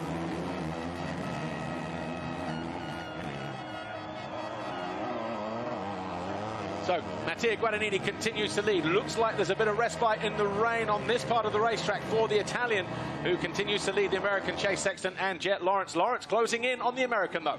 Well, that's the one thing about this race is that you go in with a strategy. Roger DeCoster has won this so many times. If he wins this, this will be his 23rd victory as a team manager, not to mention all the wins that he had for Team Belgium. But to finish that thought, that as a rider, you know that what you need to do, and right now they're letting them know as far as points. And Guadagnini is out in front, but he's just staying outside of his roost, but he's got to watch Hunter Lawrence, and we see Guadagnini clear the Rocco's lead.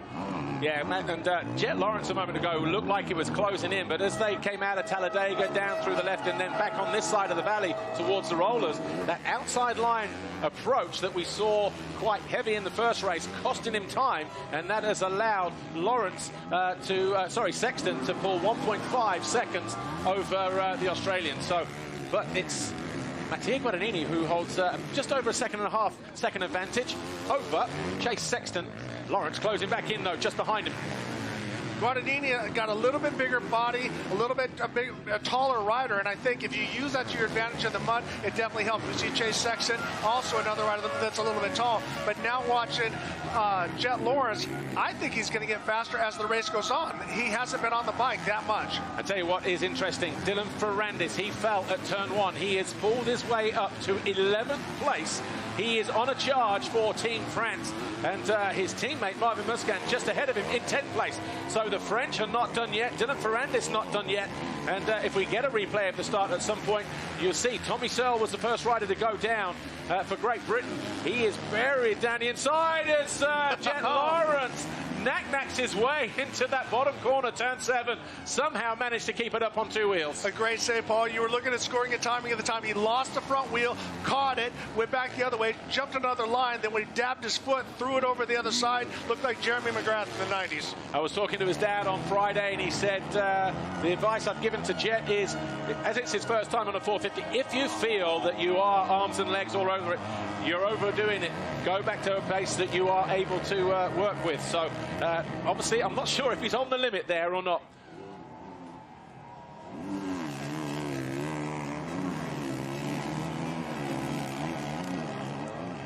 Just over 21.5 minutes to go then, plus 2 laps in this second race here at the 75th edition of the Monster Energy FIM Motocross of Nations. We are at RedBud in Michigan, in the United States of America. MX2 and open class riders on track. Mattia Guadagnini currently leads Chase Sexton and Jet Lawrence. It's Italy from America, from Australia, and Justin Cooper in 4th, the second of the American riders and the first of the MX2 riders. And that is looking good. Take a look at the replay of the start, though, from above, because there was carnage through turn 1 right at the start of the race involving Tommy Searle and a few others. Searle over on the right-hand gates, just getting a good jump and ahead of the other Italian. Is just behind Jet Lawrence there, maybe clips his rear wheel. Yes, he did. He went down and he took a whole bunch of riders with him, including Dylan Ferrandis, but it was Guadagnini who grabbed the foxhole shot on the exit. As we're watching Guadagnini right now, if you're a rider and you're trying to wonder how to ride mud, watch these riders here. We're further back in the pack. We'll figure out who that is. That's Fernandez as he starts to work his way forward. Dylan Fernandez was so fast in the qualifying yesterday, and now he's working his way back up. Yeah, Marvin Musquin, the rider in the middle, the lead rider for France at the moment, just behind Freddie Noren of Sweden, who buries the front end too deep. The other of the French riders, Dylan Ferrandis, just behind him, the third rider in shot. As Musquin on the 250, Noren on the 450. Still hanging on for Sweden. I wonder if if Team France have told Marvin Musquin that Fernandez is behind him normally, well, he doesn't need him. Ferdinand makes a mistake and an easy pass in the end, and all of a sudden Fernandez goes through as well. A bit of luck and a bit of fortune there for the French. Absolutely, and you were talking about the Paul. Are they going to have information to let him by? Now, Marvin Musquin is going to listen for Dylan, because when we're racing out there, we're screaming, hey, hey, hey, hey, and they're probably, the Australians are saying, oi, oi, oi, but they're letting him know that I'm back there. Jet Lawrence a moment ago, just legging his way through the turn, just comes to a bit of a stall there, just pushing too hard at the moment. Jet Lawrence in third place. Well, as I was mentioning earlier about Guadagnini and watching these are three of the best riders in the world. But when you watch Guadagnini, he's very patient, comes into the corner, doesn't try to drop the clutch or the hammer like he's trying to get a whole shot. He's using the dirt, and I learned that from Jean-Michel Bayle in 1987, that you have to be smooth and don't hammer the berms. But Jet Lawrence needs to lean in a little bit more and not get set up as he goes for Larocco's lead. Yeah, it's not easy to get over that on a 450 at the moment. You still have to be clean to do so. But this is the battle for the lead. 1.4 seconds between Mattia Guadagnini of Italy and Chase Sexton of the United States. And Sexton just has about 2.6 seconds over Jet Lawrence in that third place. And that may just give him enough confidence to go after the Italian, knowing that he's not being pushed from behind. Well, it lets you open up your corners, because when you're trying to chase somebody right now, he can run Guadagnini's lines, he can try left, he can try right, and that's what we saw Hertz as well as Tomac. As we see in the background, a lot of clouds are coming, but to finish my thought on that, right now Chase Sexton needs to try inside, outside, find some lines, as Guadagnini makes the same mistake that Jet Lawrence did, getting up a little bit tall, and here goes Sexton. Guadagnini bobbles in the turn, and that allows Chase Sexton to get on terms with him, gets alongside of him at the top of the hill. He goes to the inside. Guadagnini should, and a mistake there from Sexton as well. So all of a sudden, Jet Lawrence back into play. The three riders separated by less than a second at the end of lap 4 as we embark on lap 5. As race fans, this is what we're looking for. Three of the best in the world coming together at Motocross of Nations and going head-to-head. Well, we saw Chase Sexton make the exact same mistake that Jet Lawrence did, coming into the berm, not leaning into it, getting stood up, and had to wait a little bit. The atmosphere absolutely electric here. Of course it is, because Chase Sexton right there in second position. Eli Tomac was victorious in the first race, and he takes his opportunity. And I have to pull Ricky Johnson off the ceiling, because Sexton goes into the lead, and it's another 1-point place for the Americans at the moment as Sexton leads. Remember, he's only a couple hours away from here, over the border in Illinois. But what a fantastic job for Guadagnini, who held on for the first 4.5 laps. But it's Sexton who leads, and Kaiderwolf down again. And so too, who's the other rider there? Number 96, Åken Osterhagen from Norway. So now we see Chase Sexton. He's pulled out a little bit. We saw that Jet Lawrence was starting to push on him, and that's when I think he said, time to pull the trigger. But Guadagnini made a little mistake and lost that momentum, but Guadagnini's the only one to clear Larocco's lead. He was doing that early in the practice yesterday, and he's going to find a way around the outside here. And Guadagnini, half a lap after being taken, finds his way back into the lead. Italy lead once more, and that's a 1-point place for the Italians. Remember, 1 point for a race win, 2 points for second, 3 for third. Crucial points with every single place.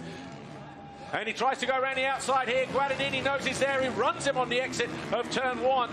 This is a dogfight between the Italians and the Americans. Jet Lawrence right there. Concertina back and forth, on and off the rear wheel of Sexton. But a fantastic ride this for the Italian Guadagnini in his only second Motocross of Nations appearance. No, I'm very impressed with him, and especially when you lose the lead, sometimes a rider loses a lot of composure. He bounced right back, Sexton made a couple mistakes, and he was able to take that lead back, running very strong. So Guadagnini doing an awesome job here at MX Nations Moto 2.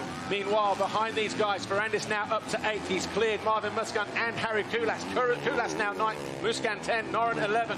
Hunter Lawrence is up into 12th place, so the Aussies are fighting back in 3rd and in 12th place with Jet and Hunter.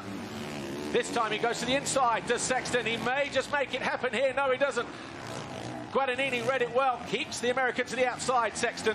And this is where I think that you need to rough a guy up a little bit. And a physical game is part of the race. Now, I'm not saying take him out or hammer him or try to hurt him, but when you run a physical race, it changes the way a rider rides. And Guadagnini seems so confident that he just moves right over in front of Sexton. But talking about roughing up, I think that's what Hunter Lawrence tried to do to Justin Cooper, knowing that they were so close in the overall general classification.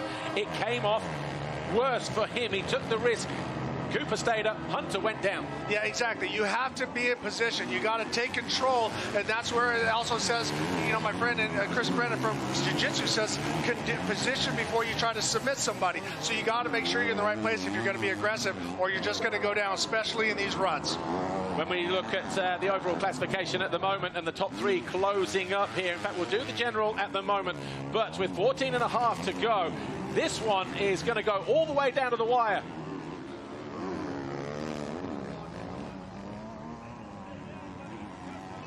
Chase Sexton all of a sudden back under pressure from Jet Lawrence, and he closes down the Australian, who runs it down the inside of Sexton. An apology there from the young Australian, but he moves into second position. A decisive move from the 115 of Hunter Lawrence, Jet Lawrence.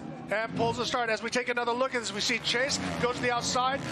Jet shoots it in, slides out, not looking at him, looks at him, kind of like, sorry about that, buddy. We got to be under the same tent after this race. So not a dirty move, but he was a very aggressive move. And now let's see what happens between Guadagnini and Lawrence. With Jet Lawrence now behind Guadagnini, a fresh pair of eyes, because Sexton has been there for the last 6 laps. Couldn't find a way past the Italian. He did, but it was brief. The Italian fought back, Guadagnini. This time around, though, Jet Lawrence, he's been able to watch where those two have been better or worse than him, and he's going to be utilizing that information. He's going to cut to the inside here, and will it be an easy pass for Jet Lawrence, yes or no? When he gets onto the rear wheel, he tried to be aggressive there, but he just ran into some deep stuff through the mid-turn, and it's Guadagnini who continues to lead the way. I think you're going to see Jet Lawrence go for a move as quick as possible, because he's been eating roos from Chase Sexton, and he wants to get in clean air and start to throw some dirt in Guadagnini's helmet as well. A mistake at the bottom of the hill there for Guadagnini, allowed Lawrence to get up on the run at the inside of Guadagnini, but Guadagnini kept him back there in second place. As Lawrence comes back for more, jumping long into the turn, very reminiscent of his Dutch skills from his time in Europe. He's all of a sudden found some speed, and he charges down the inside, takes the lead away from Guadagnini. It's Australia and Jet Lawrence who lead in race 2. And this is what I was talking about. Make the definitive alpha male pass. He squared him off, went to the inside, and gave Guadagnini no choice but to let off. So 12.5 to go. Chase Sexton just losing a little bit of time here at the moment, but he will regroup, I'm sure, in the next few laps. So Jet Lawrence, your new race leader, with just over 12 minutes plus 2 to go. He found his way past Mattia Guadagnini a moment ago, and Chase Sexton just down there in the background in third. But Jet Lawrence, at the end of lap 7, a leader for the first time. It's also Jet Lawrence's first ever Motocross of Nations event. He's normally a 250 rider, just like Jago Hirtz in the MXGP category, stepping up from a 250 to a 450 and having a fantastic big bike debut. Well, when I watched the bikes yesterday, the Team Honda boys, between Jet Lawrence and Chase Sexton, they look more comfortable. They're cornering more comfortable. They've made some small adjustments to those bikes. Those two guys look very, very strong out on the track. But it was Jet Lawrence who made some very alpha male moves on both Chase Sexton to move into second, and also Guadagnini into the lead. I tell you what, there's a guy on the charge, and it is Dylan Fernandez. Here's a replay of the pass a moment ago. Jet Lawrence down the inside. He was decisive, took the line away from Mattia Guadagnini. That's all it took for the Australian to take over the lead. Dylan Fernandez, meanwhile, up to 7th with the fastest lap of the race. Turns our timing screen purple with a 2:12. Jet Lawrence, who just put in his fastest lap of the race last time around, a 2:15, as Jari Haavisto of Finland goes down. Well, and what is that going to do with these later rounds? Because obviously Fernandez won yesterday's qualifying race, but now he's come from so far back to work his way up to 7th. But look at the lap times of Dylan Fernandez The next guy ahead of him, Calvin Volandren, 2:20. There's 8 seconds there. He was only 1.3 behind him. So Fernandez is going to be on the charge, picking off positions. And here he is, down the inside of Volandren. The Dutchman to the outside, Fernandez to the inside. Everybody concerned about the fitness of the Frenchman, Dylan Fernandez, having sat out his whole season outdoors. He makes easy work of Calvin Volandren and moves up in the 6th place. When you have a strong Dylan Fernandez, and we've seen this in America, he rides 10/10 the whole race. They don't. I talked to Jimmy Button, who's his manager, said you never have to push him. He's always training, always in great fitness. Something about him, he is vegan, and that sometimes gives you a slower burn. Calvin Volandren without goggles, maybe just having some visibility issues. Maybe that's also a reason why Fernandez was able to close down so fast. But 8 seconds in 1 lap. He was also 4 seconds quicker than Ruben Fernandez. Dylan Fernandez is not done yet, even with 10 minutes to go. And now we see Jet Lawrence working towards lappers, and some of the guys are doing their best to race, but he's trying to get out of the way. Hunter Lawrence. I'm sorry, I said yes. Yeah, so Hunter Lawrence finds his way past Marvin Musquin. So as one French rider advances, the other one falls a position behind.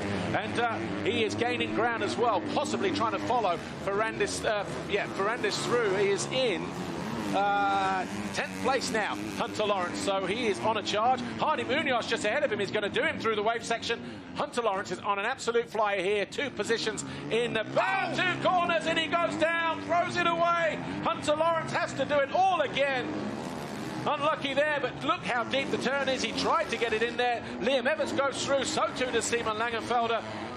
Hunter Lawrence just pushing too hard for the conditions. All that work right there, went down, worked his way back, was doing so well, but that energy, that is like 100% like doing a deadlift, trying to get that bike out of the mud, then trying to get it started. You're holding your breath, so much anticipation. Watch as he comes to the outside, digs the front wheel, pushes it over the top of the berm, and down goes Hunter Lawrence. Marvin Musquin going past Hunter Lawrence, rubbing his hands with delight, thinking this podium is between 3 nations, maybe America, Australia, and France. If you're just going to give me some points there, my friend, I'll take them. Exactly, but now as we look, America with 17 points, Australia 10 points back with 27 at this point. The race is not over. We have a lot of racing to do, but America is sitting very strong at this moment. Well, if you look at the 4 scores at the moment, with America on 17, they have a 9th place to throw away, so that would leave them with 8 points at the moment. Australia on 27, they throw away 13 points, so they're going to be on 14. Yeah, but it's still anybody's race. Anything can happen when you have mud, and you have all this. As you can see how everybody is dark brown and their number plates are caked. They have to try to keep that mud out of the radiators, because these things, if they don't have air flowing, they're going to overheat. Yeah, in real time, it looks like a 10-point advantage by the USA over Australia, but when you throw that 9th and that 13th away, Australia have a bigger score to throw away. There's really only going to be 2 or 3 points in it at this stage. So still, every point crucial and everything to play for. Here's Jet Lawrence. Lawrence, your race leader. But everyone was saying from America that Cooper was possibly the weak link, because those guys did so well. But look at that. He is sitting right behind Chase Sexton on the 250. So unbelievable job. He won his qualifying race as we see Jet Lawrence trying to work his way and get away from everybody. Jet Lawrence coming out of that final left-hander there a moment ago. This corner here, he almost got unseated as he got on the gas. The thing dug in and kicked back around. Mattia Guadagnini, though, still hanging on to 2nd position here. Rider number 3. They're approaching back markers. Chase Sexton all over the back of him. Number 103. And this is going to be a duel right the way down to the wire as well between the Italian and the American. Guillaume Ferrez, the MX2 rider for Spain. He's in 28th place. He is about to get lapped. He pulls over, lets the battle go through, and then he drops in just ahead of Sexton. Wasn't his fault entirely, I don't think. He was either that or stop in the corner. Well, I was listening to you and Jason Thomas, and Jason was saying that sometimes you have a hard time getting out of the way as we watch Chase Sexton looking up the inside. Yeah, Sexton tried to get alongside, but he was always fighting a losing battle, and now he goes to the outside line here. Can he commit a mistake from Guadagnini on the way in? Can Sexton cut back out of the turn? Yes, he can, and it's bar to bar as they charge down into turn 7. This time, Sexton has moved into 2nd position. Another vital point for the USA. Exactly. That's the thing. You want to try to stay there, and as I said, add some mud to Guadagnini's face and get him on the same level. You can see how clean Guadagnini is. He hasn't had to sit and ride on somebody's back wheel yet. 6 minutes plus 2 laps to go. Jet Lawrence 6 seconds clear of Chase Sexton, who's now in a second. Mattia Guadagnini holding up the flag for the Italians in 3rd place. Where is his teammate Andrea Adamo? He is in 15th position at the moment as the 6th best MX2 rider. But Jet Lawrence, again, Australia on paper, when you talk about what the Lawrence brothers have done in the US in the 250 class this year, but then putting Jet on a 450, some people saying yes for a podium, yes for a possible win, but will Jet be able to come up with the goods on the 450? Will he be at a weak point, yes or no? Well, you know what? He is answering those doubters and those critics because he is leading the way and he's doing it fine as well. There's exclamation points at the end of everything. No more question marks because he has done a great job. But now Chase Sexton has worked it up, and now we see Guadagnini does not clear Larocco's leap, and that was one of his strong points. Davide De Carli on screen a moment ago there, the team manager, assistant manager, if you like, for Red Bull Gas, the team that Mattia Guadagnini rides for back in MXGP, and I'm sure he's pleased with the way he's performing today.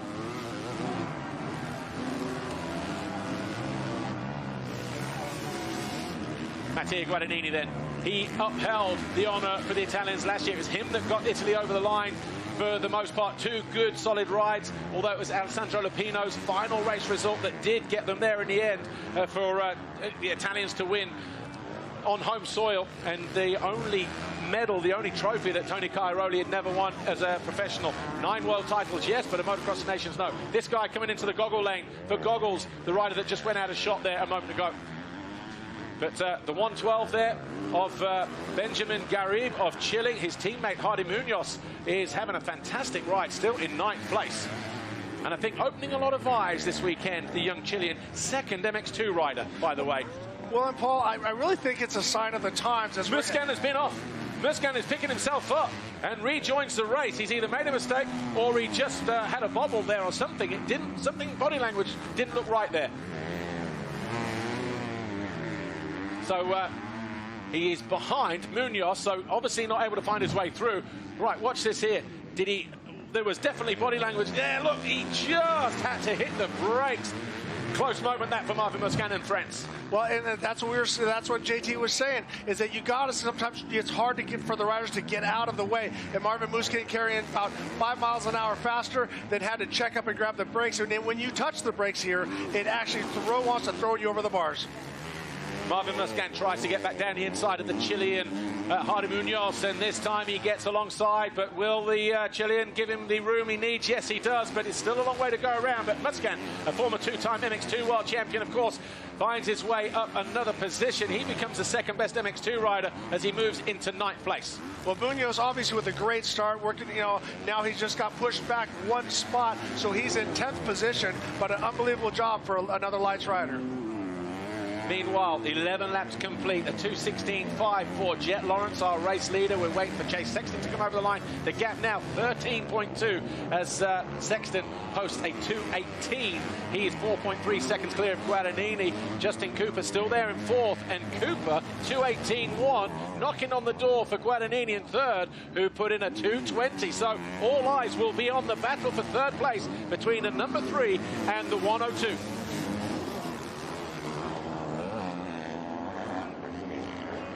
So just over 2 minutes to go. Paul Malin here alongside Ricky Johnson. And there's Dylan Fernandez. Fernandez is still climbing up the leaderboard. He's in 6th. He's got Ruben Fernandez right there just ahead of him. Has he? Yes or no? But Fernandez, the Spaniard, in 5th place. So it's a back marker there at the moment. There is Guillaume Ferrez, the other Spanish.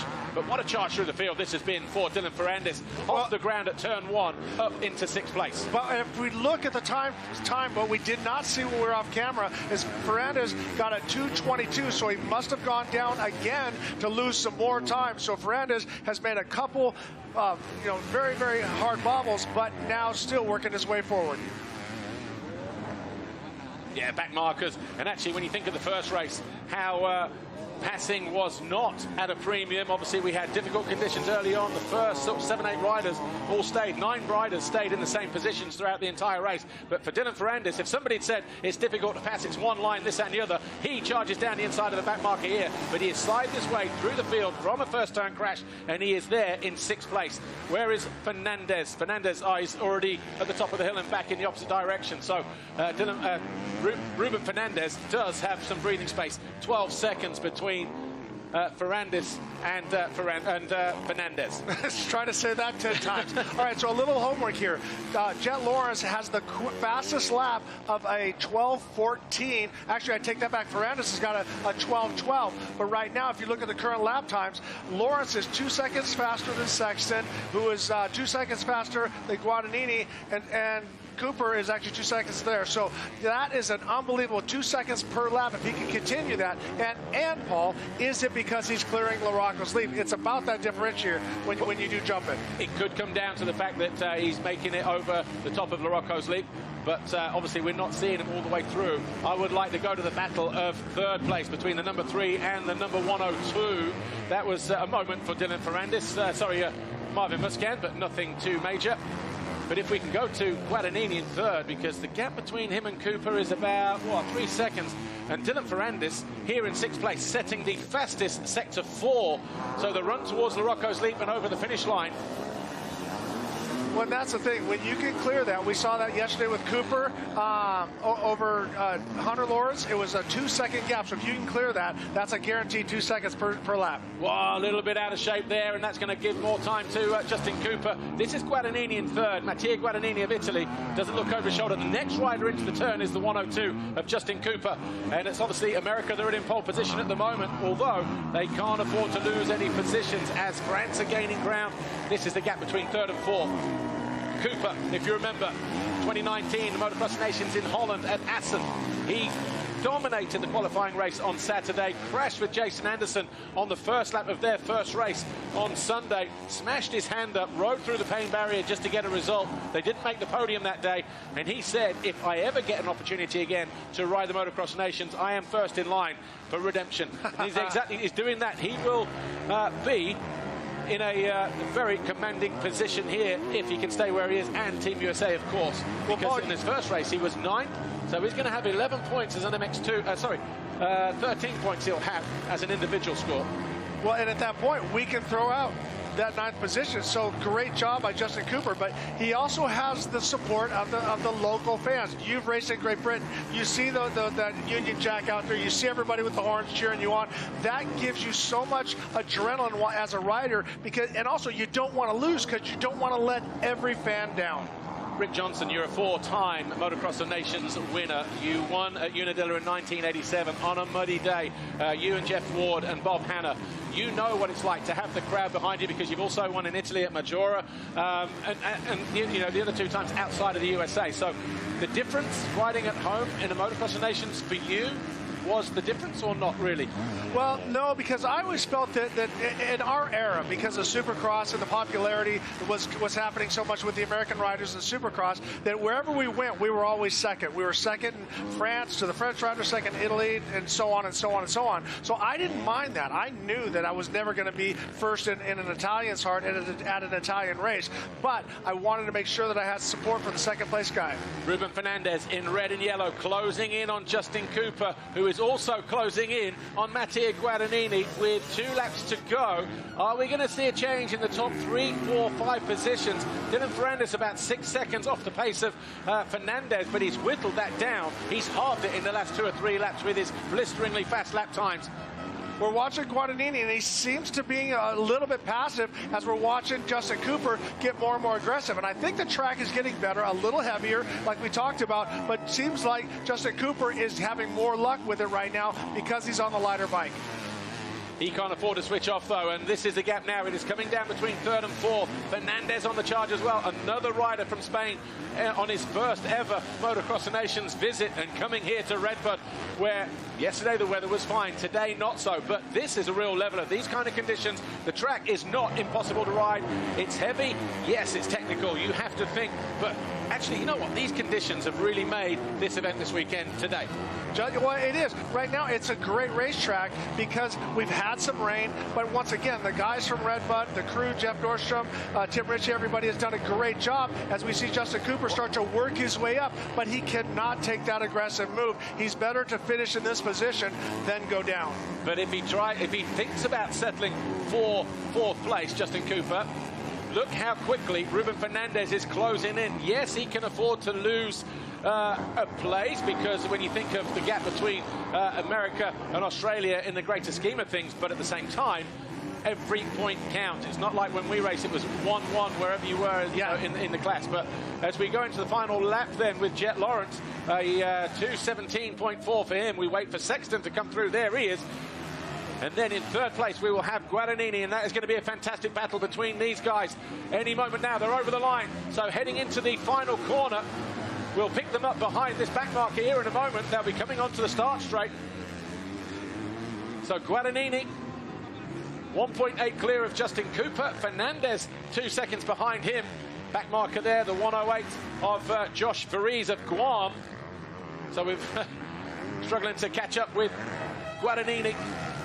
There's Sexton. He's in second position. Interesting thing here, and obviously something to think about going forward. Rick, nothing Motocross of Nations related. The performance from Jet Lawrence going into 4:50 in a fire. Well, in fact, we'll get back to that in a moment. Ferrandis all over the back of Fernandez. He's whittled down 12-14 seconds in the space of about 3 laps. It was 5 seconds a lap ago alone, because Fernandez, his lap time of 2:18, 2:13 for Dylan Ferrandis. So we should see him get by here. I do want to make a plug for what I've given out.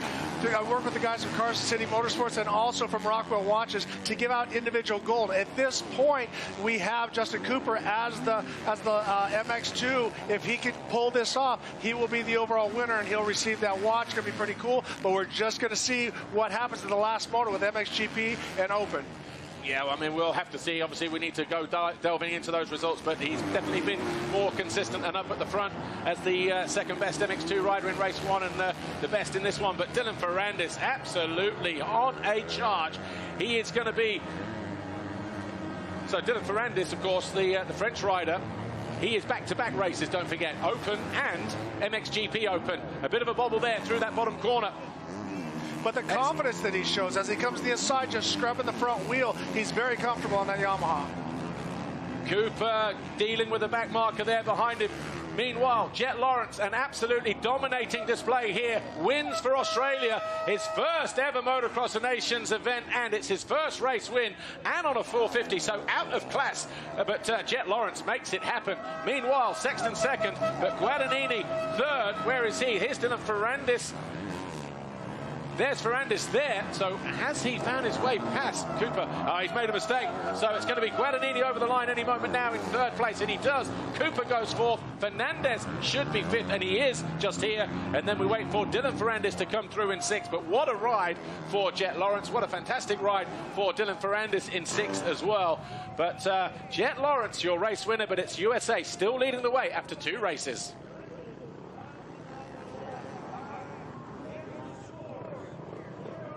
Hunter Lawrence making his way up to 10th. But this was the mistake a moment ago. Let's just have a quick look here.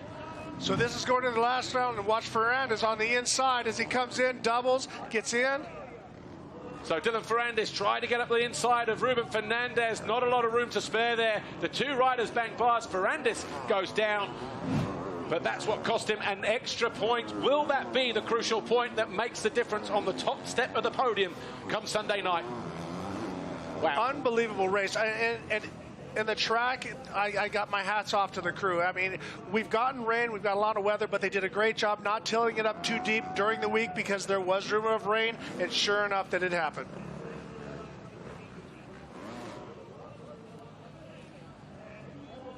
So let's go down to Lisa Leyland. She is with our race winner, Jet Lawrence. Jet Lawrence, what a race for you. That 450 suits you. Yeah, no, I was excited so much for it, and it went good first moto. I know the second one's not going to be as easy. That one, it took me a while. I had made a few mistakes and just was kind of trying to push more.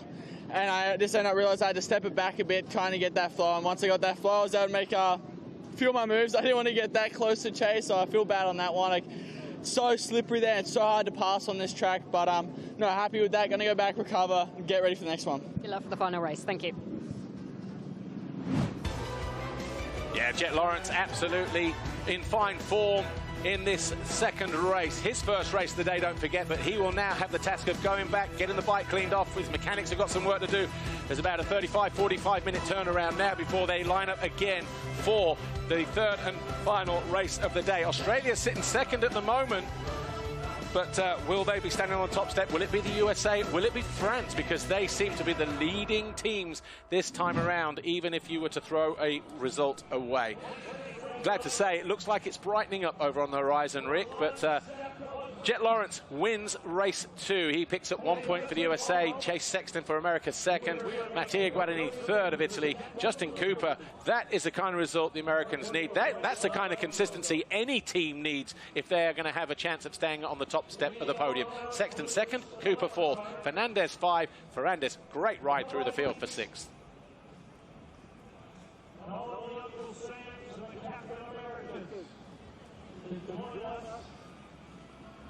So, 2 races down, 1 to go. It is all action here at RedBud. Here's how they sit. As it stands at the moment, all 4 races count. Remember, USA can drop 9 points from Cooper's his 9th place in race 1. Australia can throw away 10, which is Hunter Lawrence's worst score. So it's going to be very, very tight indeed. What are they, 13, 14, and then 12. So there's 2 points in it if you throw away the worst scores at the moment. But don't write out France either, because what are they on? 18 points. So still everything to play for, Rick Johnson. Well, going into the last round, and it's a short turnaround. It's not that long. Like typical, you get about an hour or so if you're racing nationals or GPs. Here, it's a pretty quick turnaround for Dylan Fernandez, who had to work extra hard. I know he's in great shape. I know that he works, but he was giving 100% that whole time. And those bursts of energy, pulling the bike off the ground and throwing that energy, you got to make sure that you save a little bit for the second round. Take a look at the highlights of that second race then, shall we? MX Open and MX2 went a little bit like this. All eyes over on the left-hand side because Justin Cooper, Hunter Lawrence down there as well. But it was Jet Lawrence from the middle gate, and then Tommy Searle ran into him. Dylan Fernandez there, look, parked, number 15, trying to get his bike going. He was almost last as he picked himself up. It was Mattia Guadagnini who led the way, though, from Chase Sexton, Jet Lawrence, and then Justin Cooper.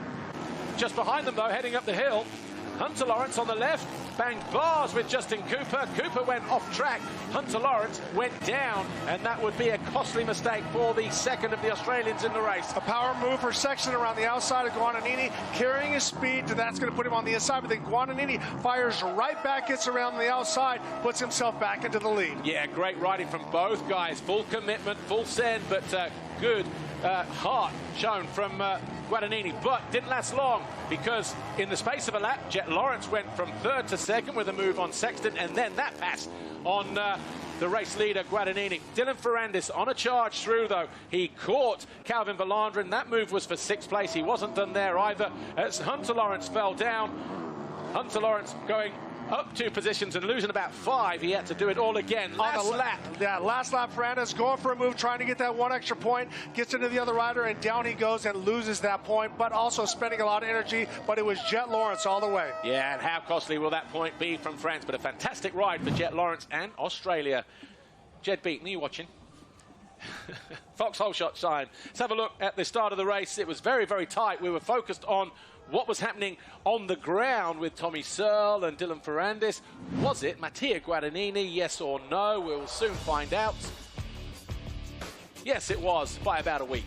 Yeah, the clear winner goes to, but right there was Jet Lawrence, and also Hunter Lawrence with a great start as well. So Guadagnini with an unbelievable hole shot. Good job for that rider. How tactical to put the 250 riders up the inside in that race, because, as I said, bar people like Jet Lawrence and Dylan Fernandez. You know, of course, there are some good open class riders in there, but the majority of the big hitters are in the MXGP class. So to put your strongest 250 down the inside paid dividends for people like Australia, France, and America. In 1987, we used to start nose to tail. Yeah. And Great Britain did a great job in the last moto, and they put Rob Herring on the front, and he got out in front with Ron Lachine. They were going back and forth. I was able to catch him, but not pass him. So kudos to Rob Herring beating me in that moto. How fast was Rob Herring in his day? Oh, he was a stud and a bull too. I mean, just a big, strong guy. I did get to see him over at Fox Hills, and I didn't get to talk to him much. So if he's watching, let's catch up next time, Rob. I know who is watching. Tom Fuller, Image Design Custom, responsible for painting a lot of helmets here. Thanks for the text. And thanks for the replica. It looked really good out of Fox Hill as well. Anyway, look, some of the best moments, and what best moments we had. The drama or the crashing going on at the first turn, taking out a lot of people. Emil Weckman in there as well, Garib of Chile, Hardy Munoz, his teammate. But Justin Cooper stayed out of trouble. Same couldn't be said for the Dutch because, well, what a save that was as well from Jet Lawrence. And right there, that was the race that Americans want to see because everyone loves Jet Lawrence, all the American fans, and also they love Chase Sexton as well. What can you say about Eli Tomac? But everyone is wondering, what are we going to see between these two? And now that's a preview of what Americans are going to see next year. All right, well, look, Rick Johnson, it's been an absolute pleasure. Four-time Motocross Nations win, of course, outdoor-indoor champion over here in the US. Thanks. We'll see you soon.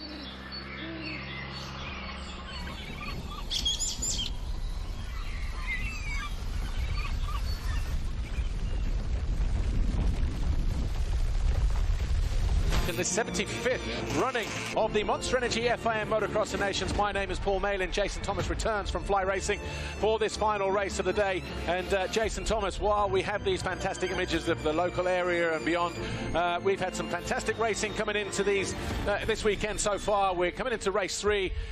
Not a lot in it, really. I mean, 7 points between the US and Australia when you take away the worst points. It's not a lot because, as we know, all riders, all 450 riders on the grid this time around, possibly your strongest riders. Anything can happen. We've got good conditions. The rain is holding off. We should be in for a good, fantastic ride here. What are your thoughts so far? Well, we've been incredibly lucky with the weather. You know, it called for rain all afternoon, and we've really been able to avoid that for the most part. And really, with this race, you can never count things too early. Everything changes. This race breeds chaos, and unfortunately, for Team USA, I'm kind of expecting it to get a little crazy here in Moto3. And you were just talking to Trey Kennard a few moments ago from Honda. I was, and everyone over there is nervous. Of course, Chase Sexton is nervous, and he should be. That's what this race is about. It's the biggest stage that this sport has to offer, and I told him, if you're not nervous, you're in the wrong place. Yeah.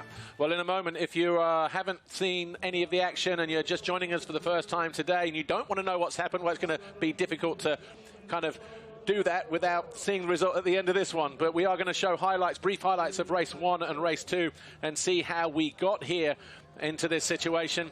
And so far, as we look at what happened race 1, it was raining earlier on in the day. The conditions, probably the worst they've been all day, unless you're in the B final. But Eli Tomac got around the outside of Jago Kietz, who grabbed the foxhole shot, but by turn 2, it was the American Tomac who led, and he would not be headed after that. Behind him, though, the number 13 from France, Maxime Renault, was right there. So too was Jago Kietz, but he went from 3rd to 2nd with that pass on the Frenchman, as Jeremy Seewer fended off the threat from Mitch Evans.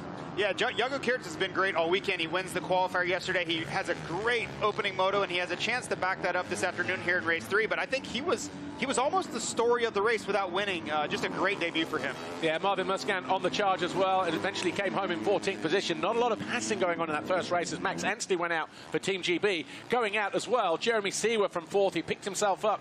He was challenging Maxime Renault at that point. And I think he understood what was in front of him. With Valentin Guillaume going out, he needed to make the move. And this battle here, you see Eli Tomac getting the checkered flag. You see the celebration there. That was, I think, more of relief than celebration because he's never won an individual race in here. Yeah, that first race, Eli Tomac, Yago Kirtz, Maxime Renault. But this one a few moments ago, Jet Lawrence went into the inside. Tommy Searle from Great Britain caught him. Look at the number 15 there. Dylan Fernandez. He put in the ride of the day so far on a racetrack that wasn't the easiest to pass on. Mattia Guadagnini of Italy led. He grabbed the Foxhole shot. But just behind him, Chase Sexton, the 113 of Jet Lawrence. He went around the outside of Justin Cooper. Watch here. Cooper getting banged over the top of the berm by Hunter Lawrence, who went down. That was costly and could be the determining factor between the USA and Australia come the end of the day. Sexton, though, took over the lead from Mattia Guadagnini. He was having a fantastic ride. So, too, was Guadagnini. Yeah, Guadagnini actually jumped Larocco's leap there and pulled up to the back of Sexton. Sexton makes an untimely mistake there. Guadagnini goes back to the lead, and I felt like that pass really changed the feel of the race. Jet Lawrence found his way past Sexton for second, then made this pass on the same lap on Guadagnini to go and take over the lead and went to win comfortably. Dylan Fernandez, though, he fell on the first turn. He found his way into 6th with that pass on Calvin Verlandren.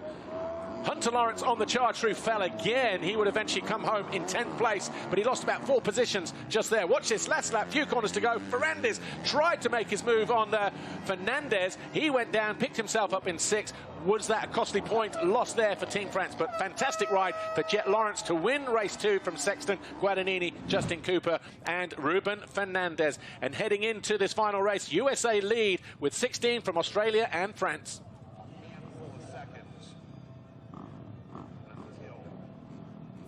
Let's go down to Lisa. She's with Maxime Renault and Chase Sexton. We are almost ready for the final race of the day, the Open and the MXGP category. Let's speak to a couple of guys, the first being Chase Sexton from Team USA. Chase, let's talk about that first race. Good start. You had the battle for the lead, lost the lead, finished in 3rd. How was it for you? Yeah, it was a little bit of a struggle. I haven't really been that comfortable so far, but made a few bike changes for this one, and hopefully we can go out and just ride free and not worry about the race, or I guess the score. So for me, that's the game plan, get a good start and just have some fun. This is what I trained for. I'm stoked in the crowd. It's cool hearing them all the way around the track, and yeah, let's go out there and have some fun. With 2 races done, you guys are currently sitting pretty at the top of the standings. This is an important race for you. Yeah, this is what it comes down to. So if we can go out there and put 2 good scores in, that's going to be the game plan. Just getting a good start and staying out of trouble. Best of luck. Thanks, Chase. Okay, let's catch up with Team France, Maxime Renault. Maxime, just tell us about your first race. Was pretty good. Actually, finishing 3rd was decent, for the team, so that's good. I still struggle a little bit with that track. I need to find really my flow and my lines. It's very different than European tracks, so still finding a little bit my rhythm, but getting better and better, and definitely looking forward to that second race and trying to get a good start like I did in quali and in first race. And it's going to be all good. Team France are currently sitting in 3rd, but it's not over until it's over, is it? Sure. We are going for the win, so we're going to give everything we have today. Just quickly, Dylan did a great job in that first race, didn't he? Yeah, great job. Unfortunately, crash, so yeah. Best of luck, thank you. Okay, it's time for the final race of the day. Interesting to see the body language there and the way that the guys are expressing going into race 3. This is how the riders line up based on how they qualified. So America go to the line first. Will they put Tomac to the inside gates or Sexton, Renault to the inside or Fernandez? We'll soon find out. We'll get a pan on that. But first of all, Chase Sexton, Jason Thomas. What did you make of that interview there? Because off air, you were saying, seemed a little bit subdued. He looks nervous, and that's okay. If anybody ever lied to you and said that you wouldn't feel nervous in these moments, this is it, right? And you're supposed to be nervous. This is what you train for. He even said that, but I think he's thinking too much. Hopefully, when he gets out on the racetrack for Team USA, he can react. But this is normal. These feelings of nerves and anticipation are absolutely normal for this situation. Yeah, I mean, if we can get a pan across from our camera 1 position in the first turn so we can see from left to right down the grid. I want to see whether that's Tomac at the inside or is that Chase in gate 4 or 5 next to the Netherlands. There's Tomac over here somewhere, center of the gates. Yes, he is. Well, and something interesting there, as we get the Fly Racing 15-second board, Tomac prefers the outside gate, right? So even if he took first pick, I think he would go outside anyway. So here we are, we're getting ready to go racing then. The Fly Racing 15-second board is up. The 5-second board has turned. Somebody tried to go too early over on this inside here, but down the inside, Jorge Prado goes in, but going wide around the outside. Renault, or is that, yeah, Renault and Fernandez. Oh, look at that, France first and second, and US there in third with Chase Sexton. And Yago Geerts goes down, and Tomac in the back of him as well. An explosive start then here. The first 3-4 corners, we've got the 2 French riders leading the way. Maxime Renault, Dylan Fernandez. In fact, Fernandez now leading the way. Maxime Renault second, Chase Sexton third. Eli Tomac buried in about 10th or 12th position, maybe even further back. In fact, Tomac is he's actually recovered well. He's in 6th, but oh, Evans goes down for Australia. I'm not sure what happened to Tomac. He must have got pushed out in that first corner because he came into the corner in second, but you could see Maxime Renault eyeing him up and wanting to push him wide. But it's a France 1-2 at the moment as we come into this final race. Here are the standings. USA were on 16 points, Australia on 24, France were on 32, but it's changing all the time. Look, USA only have a 5-point, 4-point buffer over the French at the moment. Yeah, anything goes in this race. We know it's going to be, we see Tomac back to 12th now. He got caught up in that crash with Yago Geerts, but that crash by Australia changes things quite a bit too. So it was Australia coming into this race in second. Now France catapults with their top 2 guys here. But Fernandez was the fastest rider on the track in race 2. Probably the fastest lap of the race of the weekend on race day. And look how dry the racetrack is now. It doesn't matter what happens from here, Jason. It can rain all it likes. But down in 34th place, Mitch Evans from Australia. So they're going to be relying on, and Guadagnini down there as well. But where is Hunter? Jet Lawrence is in 6th position. Yeah, Koldenhoff down there as well, right at the back. So some big hitters caught out on that opening lap. Yeah, really tough situation. That's what I was alluding to before when you talk about chaos. Race 3 always seems to bring some of that, and I don't think we're anywhere near done yet. Working our way towards the end of this first unofficial lap. Remember, finish line to get a lap time and therefore an official position.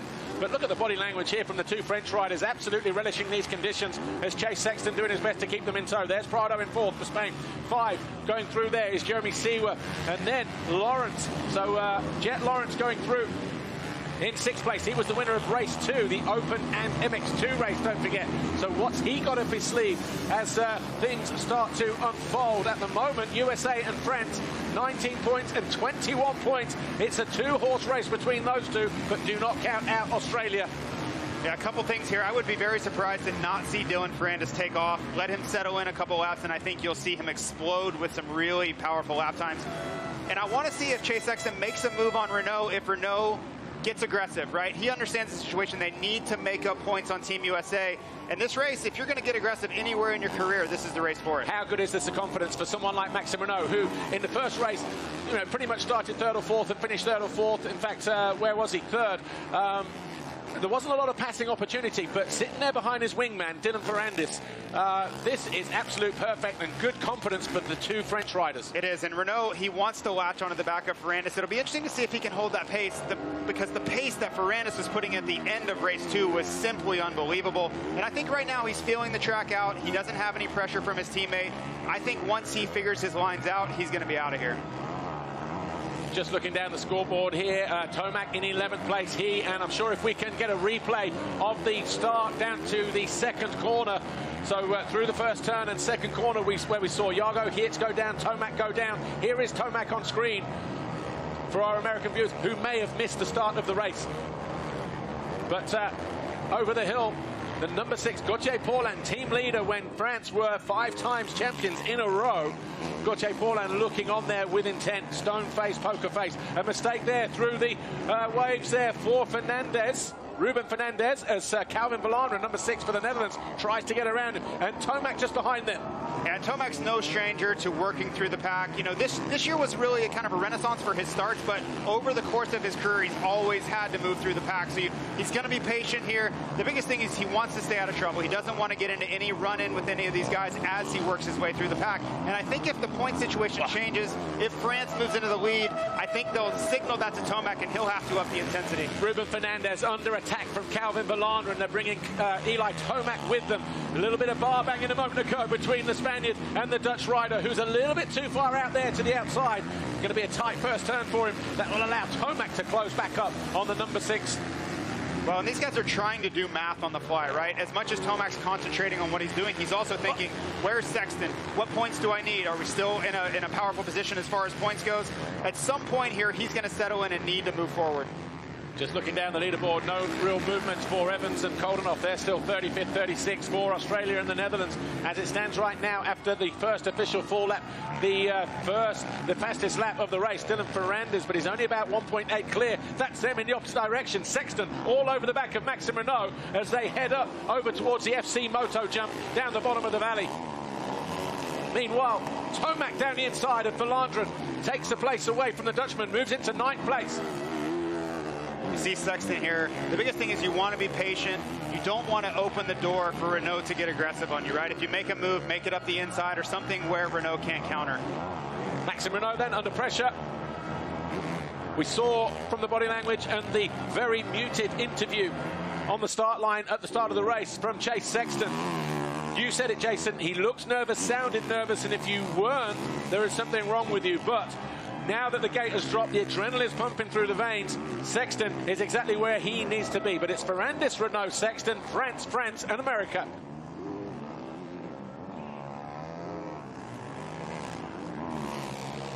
A long way to go in this third and final race, the deciding race, and Sexton getting up over Larocco's lead. We both had our hands over our eyes there, Jason Thomas and I, and Sexton attempted it, but he knew that might be the game changer in terms of getting onto the rear wheel of Maxime Renault. Yeah, and Sexton did look nervous, and I believe he truly was, but after you get through the start, you get through the first lap clean, and then it's just another race, and yeah, so of course his heart rate's probably a little bit higher, but that first lap is so critical, just like we saw Koldenoff and Mitch Evans and all these guys make a mistake. That's where it's most likely to happen. So on our second lap then, Dylan Fernandez, another fastest lap as he makes a gap of about 3 seconds as Tomac up the inside of Fernandez and moves into 7th place. So the second of the Americans then, the winner from race 1 on a charge, trying to get on terms with these guys here at the front. America are leading the way by about 4 points as it stands. That'll be 5 with that pass a moment ago, possibly. And at some point, you know, with the 2 leaders out front, right, they can't do any better than they are. Team USA, I think, is going to realize we don't have to do anything here, right? Everybody just stay where you are, bring this home to the finish. No sudden movements, and they can pull it off. And who's that down to in the camp there down in pit lane? Is that Trey Canard? Is that Paul Parabinos? Or is it somebody else? Is it just the mechanics? Well, and they have a great crew. They have Mike Pelletier, they have Paul Parabinos, and everybody's going to be doing the math, and they will relay that message to the mechanics. And they're going to, I'm sure they have some sort of signal say, okay, all we need is the status quo. You don't have to force any passes. You don't have to try to be the hero here. Even the fans out on the banks, there are a lot of big screens overlooking from the vantage point from the fans there. They will see the scores come up intermittently out on the racetrack. They will see what's going on the screen as well. There'll be a lot of noise around here, but look at this. Jet Lawrence, the fastest Sector 1 and Sector 2. He's currently in 6th, but he's all over the back of Jeremy Seewer. But it's Fernandez who still has the fastest lap of the race that time around. But I wonder if we'll see a late charge from Jet Lawrence. Yeah, and if Jet does plan on moving forward, he's got to move quickly because Fernandez is going to start extending his lead here. We saw him put in his best lap of the race there, and I only think he's going to improve as the track is improving as well. There we go. This time, the lead trio getting over Larocco's lead. Fernandez, Renault, and Sexton. And maybe Renault has realized he needs to pull that move as well to stay ahead of the 103.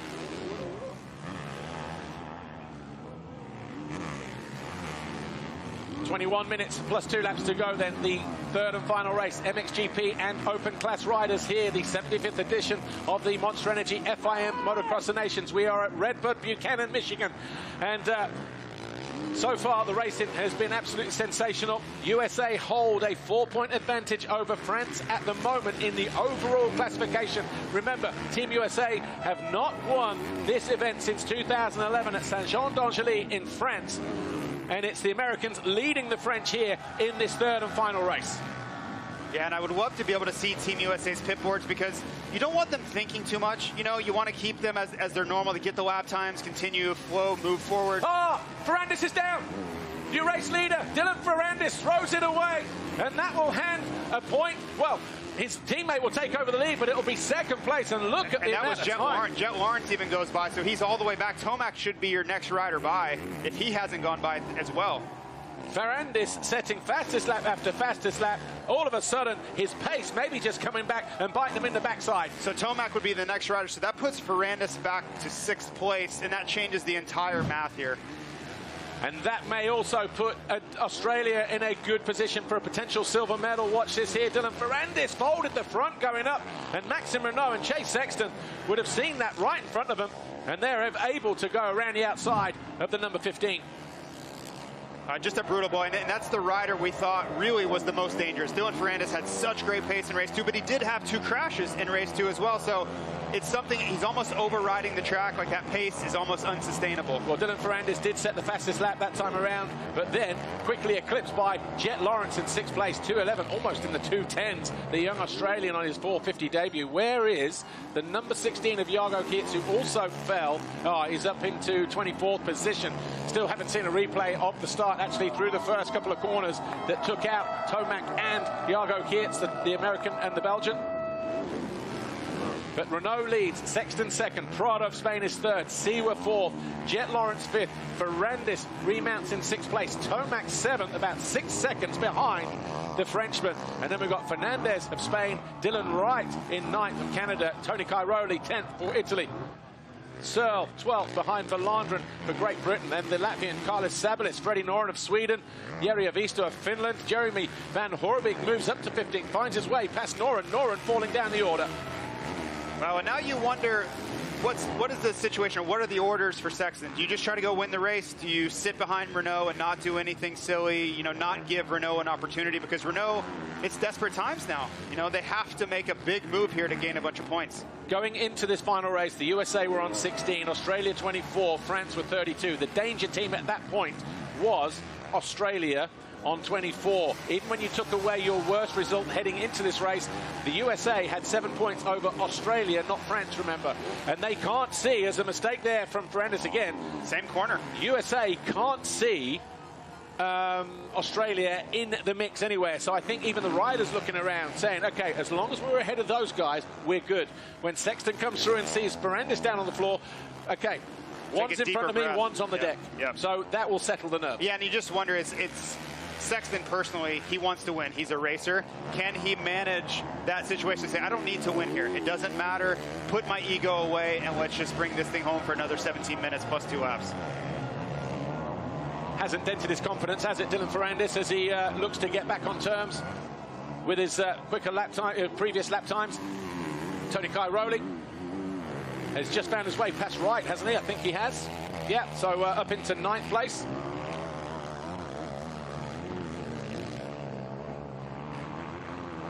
Dylan Wright with a strong ride here.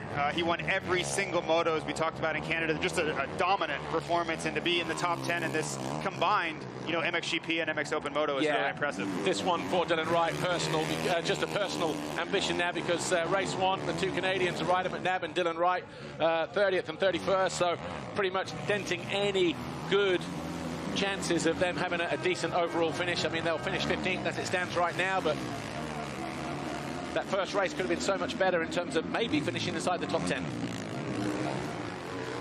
Yeah, and you see the legs on the pit board there for Renault, and you wonder, does that just stand up, flow a little bit more, and get off the seat and allow the bike to work underneath you? A couple of laps ago, the message from the pit crew for Maxime Renault was hips.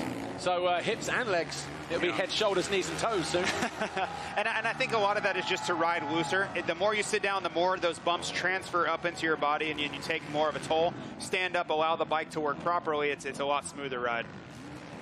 Chase Sexton giving chase, quite literally, to Maxime Renault, those two separated by about a second and a half as they hit the line a moment ago at the end of lap 5. We're on lap 6. This is the gap between them. Still less than a couple of seconds, as you can see on screen. But where is Eli Tomac? He is still in 7th place, 8 seconds down on Fernandez. But again, Fernandez setting the fastest lap of the race. A massive margin, 2:09.3, although Jet Lawrence also in the 2:09s, a personal best for him, 3/10 slower, and he's up in the 3rd, and he's got about a 4-second deficit.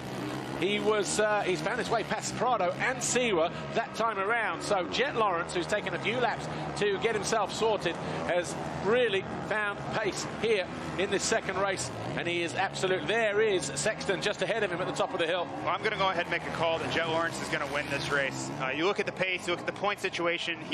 I don't think he's nervous at this point because he knows they needed a miracle to kind of pull this thing off after race 2.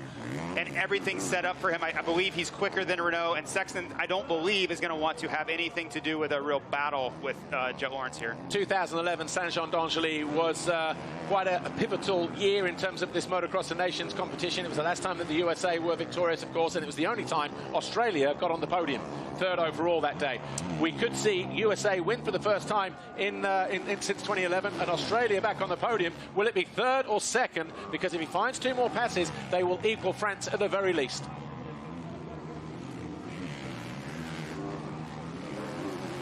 .14.5 minutes plus 2 to go. No one can blink. No one wants to take their eyes off of it. Certainly not Chase Sexton, because he is all over the back of Maxime Renault once again. Second half of the lap, Renault seems to pull clear of the American. Well, and it's interesting you mentioned, so the last time USA wins in 2011, I was really close friends with Chad Reed. He was on that podium team for Australia.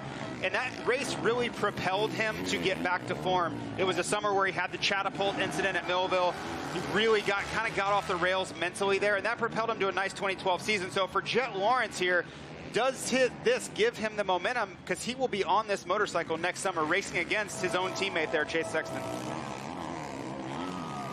His teammate that he slipped up the inside of in that first race to make the pass for second place. Well, and interesting there, right? He makes a really aggressive move, almost bumps Sexton. He gives him the, hey, I'm sorry gesture over the jump. I think that was just a teammate friendly. I didn't mean to get as aggressive there as possible. But again, this is racing. Like, he certainly meant to make the move. The fans in the crowd not sure whether to cheer for Sexton or Jet Lawrence, because obviously both as popular as each other, but one is wearing the green and gold as he messes up coming through that turn. But Sexton all over the back of Maxime Renault once again. Wow, and Jet Lawrence was 2 full seconds quicker than both of these 2 riders last lap around, and it feels like it's inevitable at this point. You know, the only thing that could go wrong is if Jet makes a mistake or he simply can't get around these 2. But what an impressive debut for Jet Lawrence. We all knew he would be great on the 450, but I think this is even surpassing my expectations. Well, Justin Cooper was the class winner in MX2. In the open class, it's either going to be Chase Sexton or Jet Lawrence, because Lawrence won the second race as an open class rider. Chase Sexton is an open class rider. He was second. They are second and third at the moment. If Lawrence finds his way past, the individual class honours will go to the Australian. If it stays as it is, it will go to Sexton. And I think he'd be pretty pleased with that.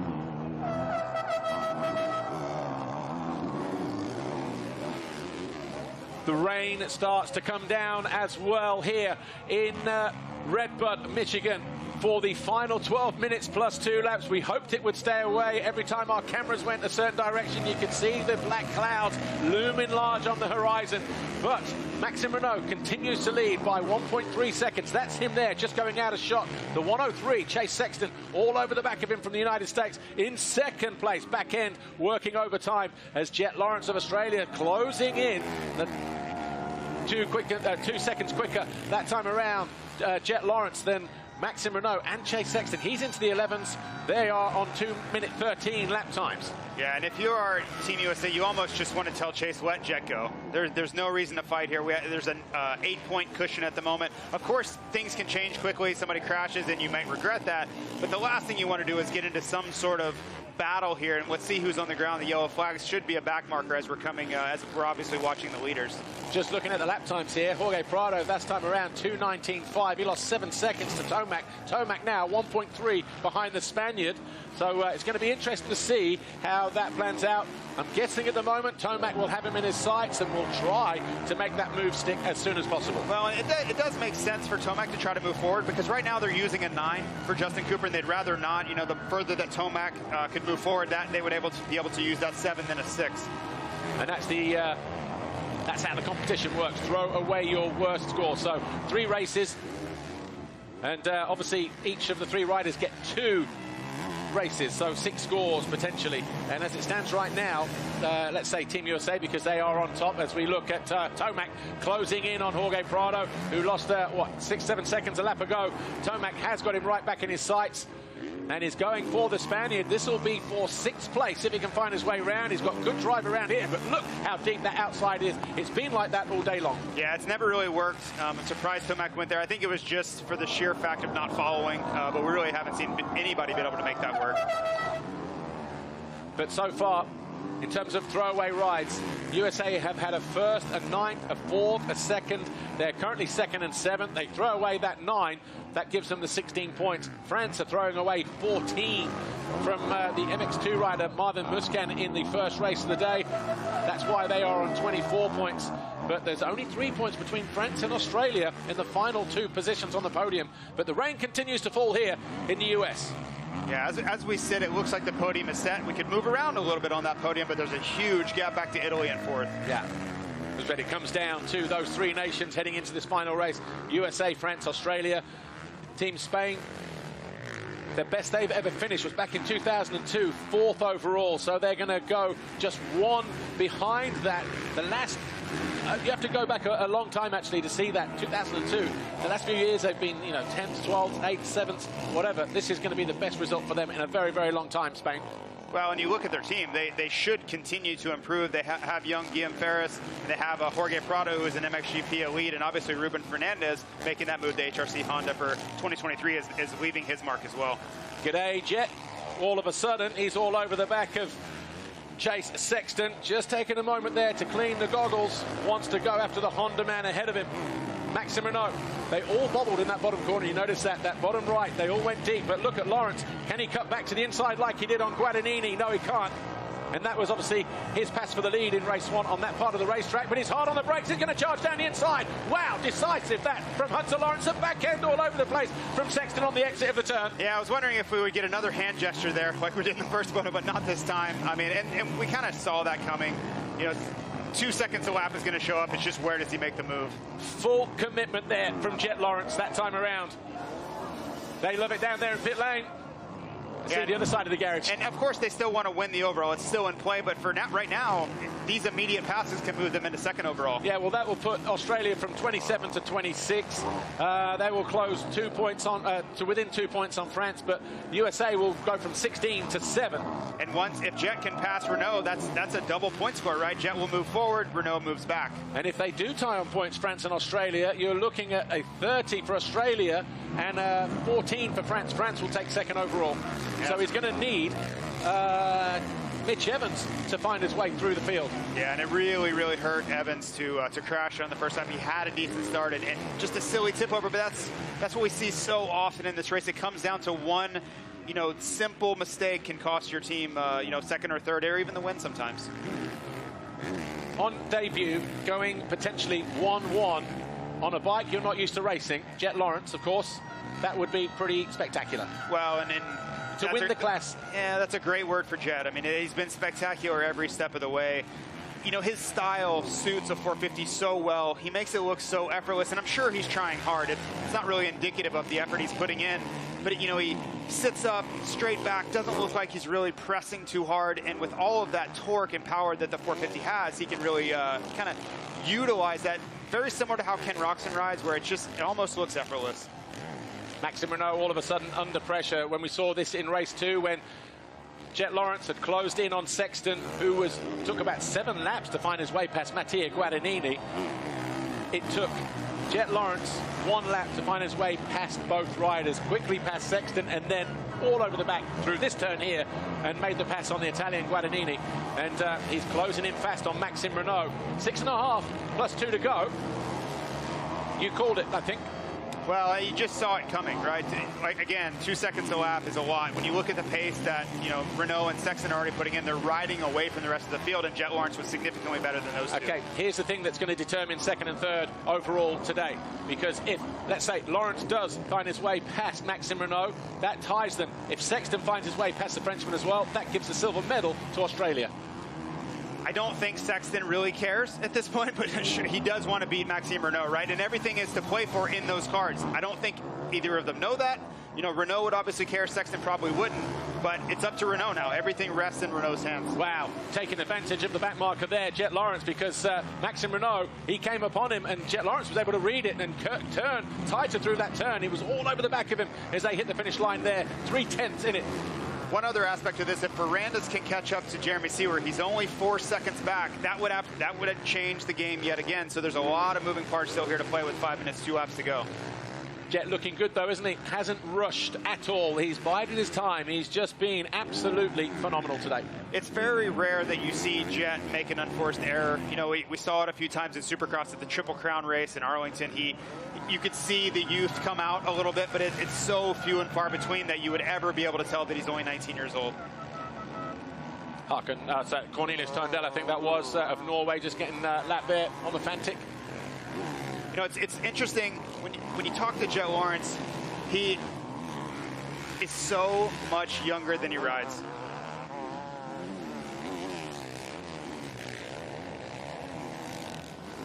Jet Lawrence just buries the wheels in that bottom turn. He's up against back markers there. The number 36, I think that was Jari Havisto of Finland. And just to expand on that, you know, when you talk to Jet, he's every bit of a 19-year-old. I would say even younger. His mindset, he just thinks like a youngster. But when he rides, there's so much more maturity to it. He rides like he's been in this series for 15 years, and I don't really know how to explain it. It's very unique. His racecraft, his thoughtfulness, his line selection, there's just so much there. And you wonder, when he's 23, 24, 25, he's going to be unbeatable. Yeah, he's definitely a diamond in the rough, that one. Well, it's funny, you know, you talk to Hunter Lawrence about it, and Hunter says that Jet hangs out with riders younger than him. He hangs out with the amateur riding crowd versus the older kids just because that's the way his mind works. That's where he's at in his kind of social maturity, and then he puts his helmet on and everything changes. Yeah. It's all about fun for him, isn't it? Just behaving like he's like Tom Hanks in Big. Yeah, and Hunter, I think, is kind of taken aback by it because he's like, you would think he's this adult the way he approaches racing, but he's really not. Like, he would rather go play with toys in the sandbox than he would, you know, do the things that Hunter would be doing more as an adult. So Maxime Renault then, 11 laps complete. Likewise for Jet Lawrence and Chase Sexton. Just 3.5 seconds separate the first 3 riders in this race, but it's Team USA who continue to lead the overall classification on 16 points. France on 24, Australia on 26. I think we have to give Renault a ton of credit. You know, he hasn't failed to the pressure here. It is raining. I don't know if that changed anything. Maybe Jet's holding back to save his vision, but you know, it would be very easy for Renault to wilt here. You know, they pushed the pace. He's had pressure this entire race once Fernandez went down, and you really haven't seen any of that. He hasn't made mistakes. He hasn't looked under pressure, and this is the biggest race of the year, and really looks the part. Look at the takeoffs and landings, how they're shining up and they're polishing up, and the rain coming down. It's easy to make a mistake with the pace that these guys are pushing, and also having to think about these back markers as well that they're coming up against now. Yeah, and if you're holding a pit board, if you're able to get a message to your rider, especially on Team USA, it's absolutely don't take any chances. If you are getting a little sketchy, just cruise. There's nothing really to gain here.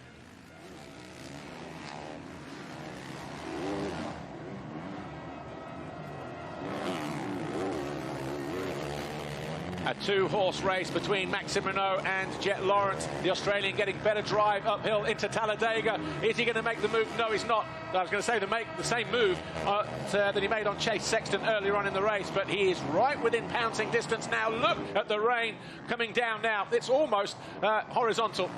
And Jet's been incredible through that section all day long. I don't know how he's able to carry such momentum versus, you know, we're not talking about amateur riders. Maxime Renault is your MX2 world champion from 2021, and he makes him look amateurish through that section. I think it speaks to the talent, and it's almost like Jet can see the lines forming and where it's going to slow you down. You see him take the inside there, but Renault should get Larocco's leap here. Yeah, he does, and that inside was heavy, and I thought actually Maxime Renault was brave to try that because he also looked like he got bogged down coming out of that turn. Yeah, and it pouring down rain, he probably can't see really well, but I think it also speaks to Renault wants to win this race, not only for Team France to give them the best opportunity possible, but for himself.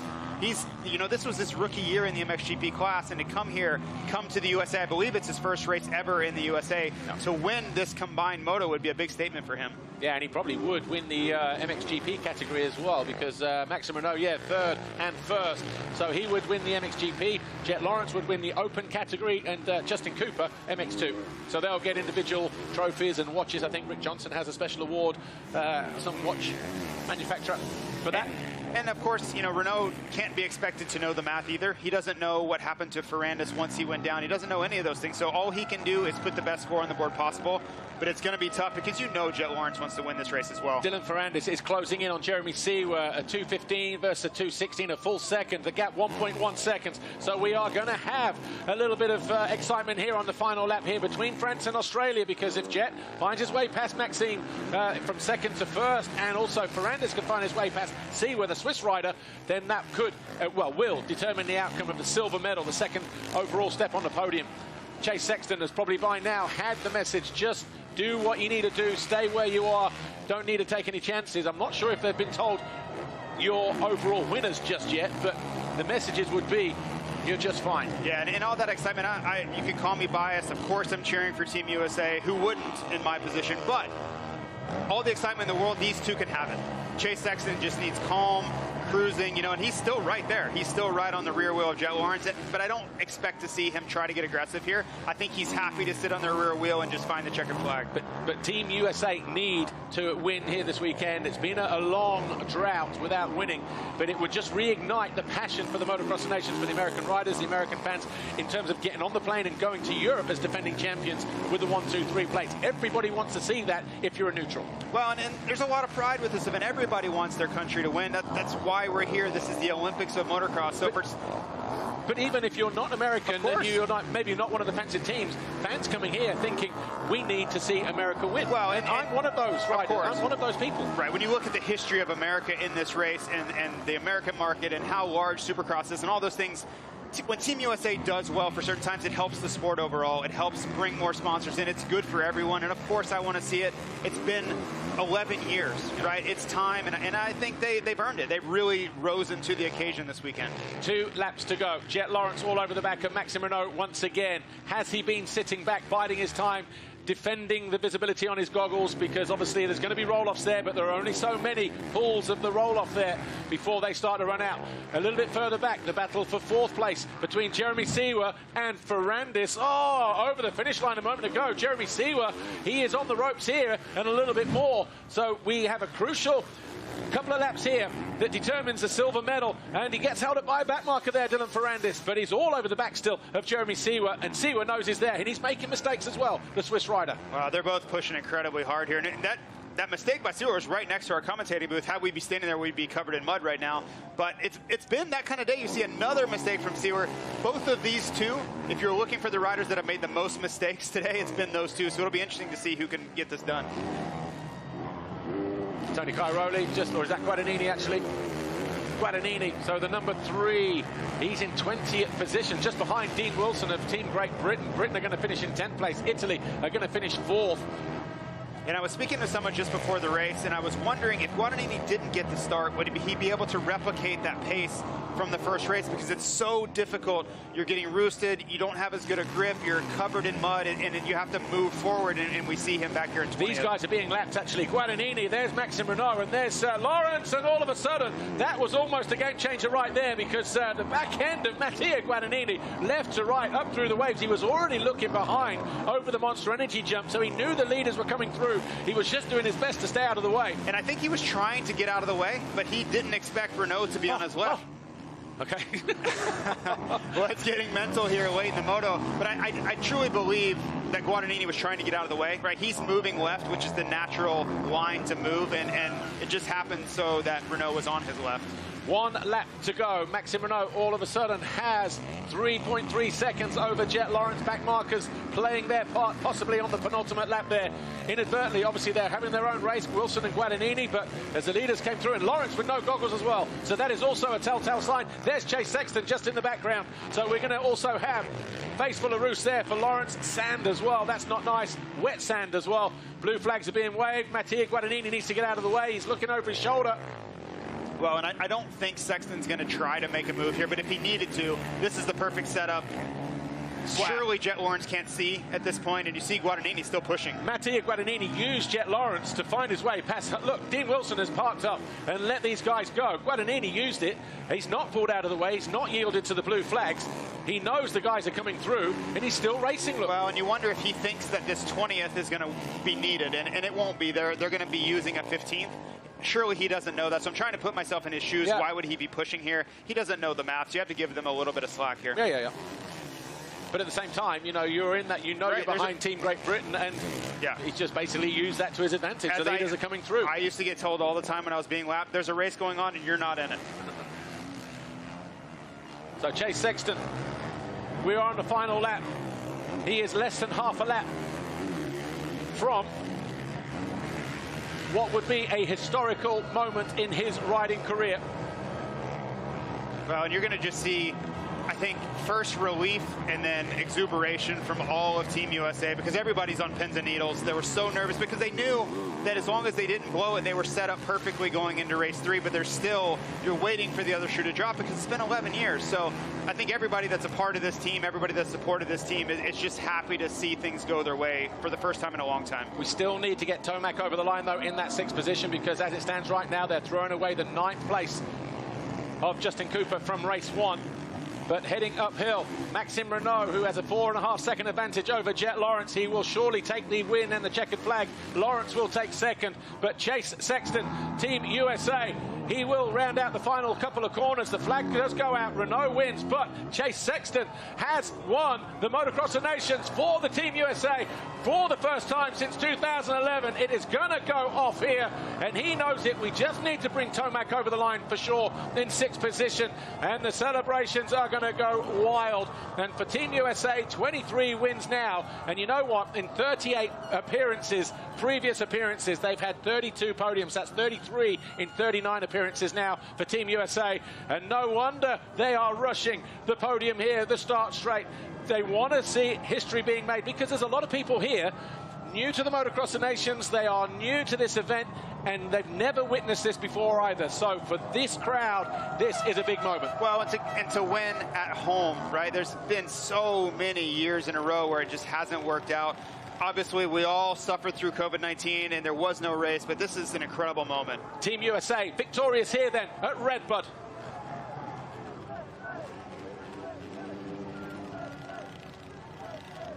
And the chants are already starting. Are you going to join in, Jason? Because actually, you can breathe a sigh of relief now, because 11 years for you as a fan, as a loyal servant to the cause.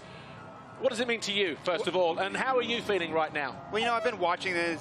You look emotional, actually. Part of this. This is a big moment, right? I've been a part of so many other teams, whether it was Tim Ferry, these guys I trained with every single day that were a part of losing and winning teams. You see the effort, you know the emotion, and for Eli Tomac, think about it, he's never won this event. The amount of times he's been traveling all over the world, he's never been able to win this event. He's won everything else there is to win but this. So I'm happier for those guys. I'm happy that they get to get that monkey off their back, so to speak, and they don't have to ever live with, hey, you guys didn't win Motocross of Nations ever again. Yeah, 2011, the last time they won it with Ryan Villapoto, Blake Baggett, and Ryan Dungey.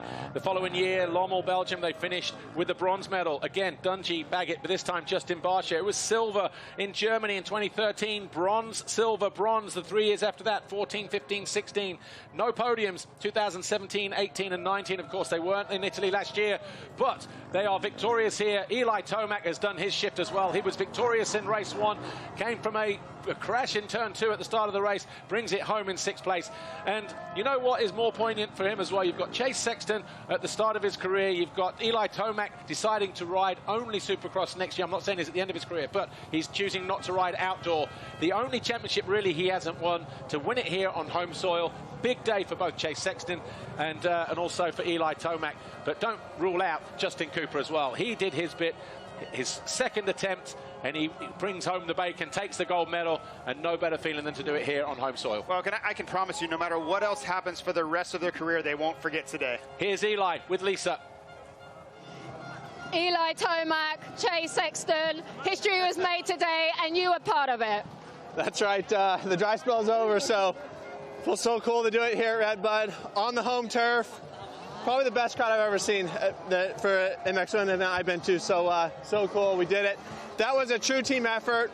Obviously was the weak link in that moto, and Chase came through for us. So great job, Chase. Great job, Justin. I'll get this. Thank you, Team USA, everyone involved. We got it done. Thank you.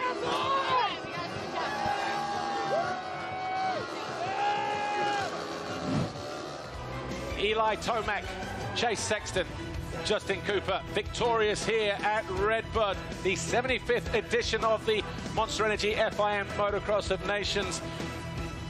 33 podiums now in 39 attempts for the US. 23 as a winner, 7 as a second place finisher, 3 times as third. Team USA victorious here in 2022.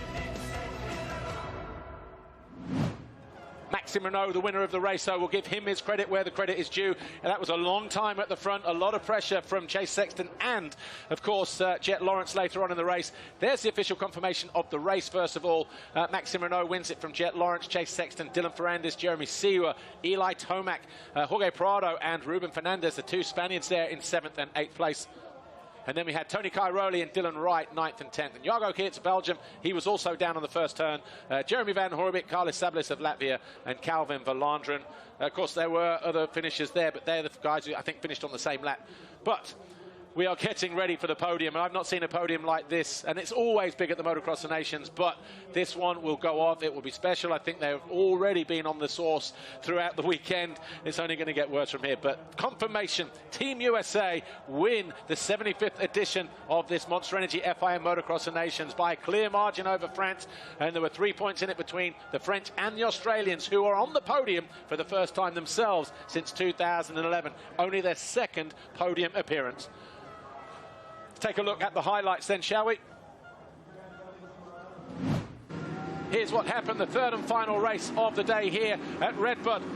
Jorge Prado thought he got a good start, but around the outside, look at Tomac here. He must have got squeezed on the exit of the turn because it was the 2 French riders, Dylan Fernandez and Maxime Renault, who led the way. Chase Sexton was in third. That was Geerts going down, and then Tomac into more trouble. Yeah, that was the problem with Tomac. We wondered, he grabbed a tear off, Geerts squeezed him, and then Geerts went down. And we see Mitch Evans, that really cost us show and really changed the face of the race. This third and final race is always the game changer, isn't it? Dylan Fernandez was setting fastest lap after fastest lap. He was pulling away, and then this happened up into turn 6. Folded the front. We didn't see it from that angle initially, but he picked himself up, and after that, his steam went down, and so too did Calvin Verlandren. Well, and you saw Fernandez, he really got unsettled on the landing. That was a really more violent crash than I would have expected. You see Jet Lawrence make the pass there, and I think Sexton, not that he let him went by, Jet was going by anyway. I don't think there was a lot of fight there because he knew the point situation. But that was for second. He then went after Maxime Renault. Jeremy Seewer came under attack late on from Dylan Fernandez, and he was lucky not once, twice, maybe 3 times on the same lap. But taking the checkered flag, Maxime Renault, Jet Lawrence crossed the line second, but Chase Sexton with his third place. He knew that was enough for Team USA to be crowned world champions and the winners of the Peter Chamberlain Trophy. Take a look at the foxhole shot, shall we? What a day we've had here.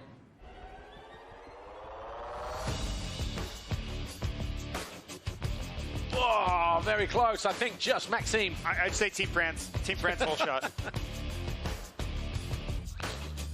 Maxime Renault by a nobble.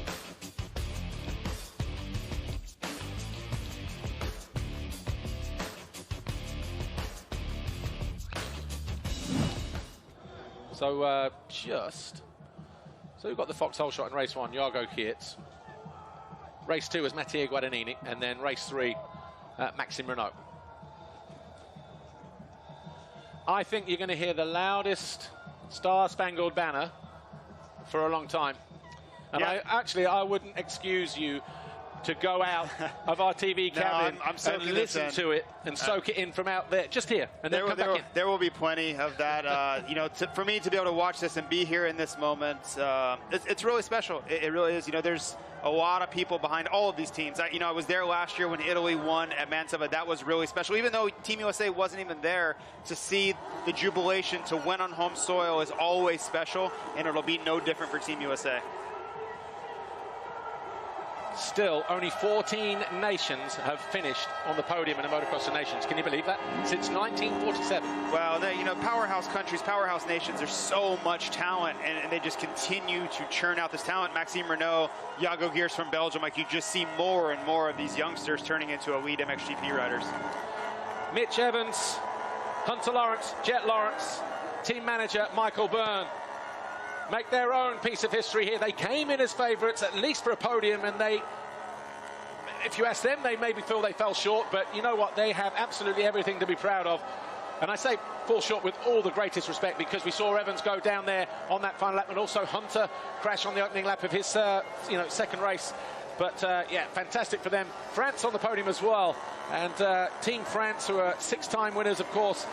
23 podiums now for them, 9 as a second place finisher. Pascal Fino, the team manager there. But the chants have already started. And I know I get bashed. What are they saying, Paul? They're saying USA, all right, Jason. But I know I get bashed on Twitter this time of year, you know, not being pro-American and all the rest of it. I don't care about that, nor do you, you know what I mean? But at the end of the day, it's all bants. We have the bants. Right. You know, it's just the keyboard warriors jump all over the back of it. But Team USA, I am personally pleased for them. I wanted to see them win on home soil this weekend.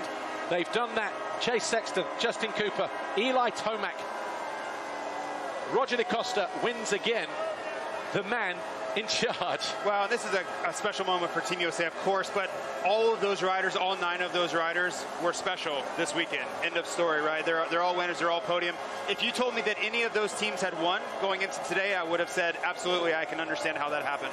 We will have trophies for each nation, 3rd, 2nd, and 1st. Of course, these will be the keeps. There'll be the official trophies for 3rd, 2nd, and 1st. Of course, the Peter Chamberlain is the one what it's all about.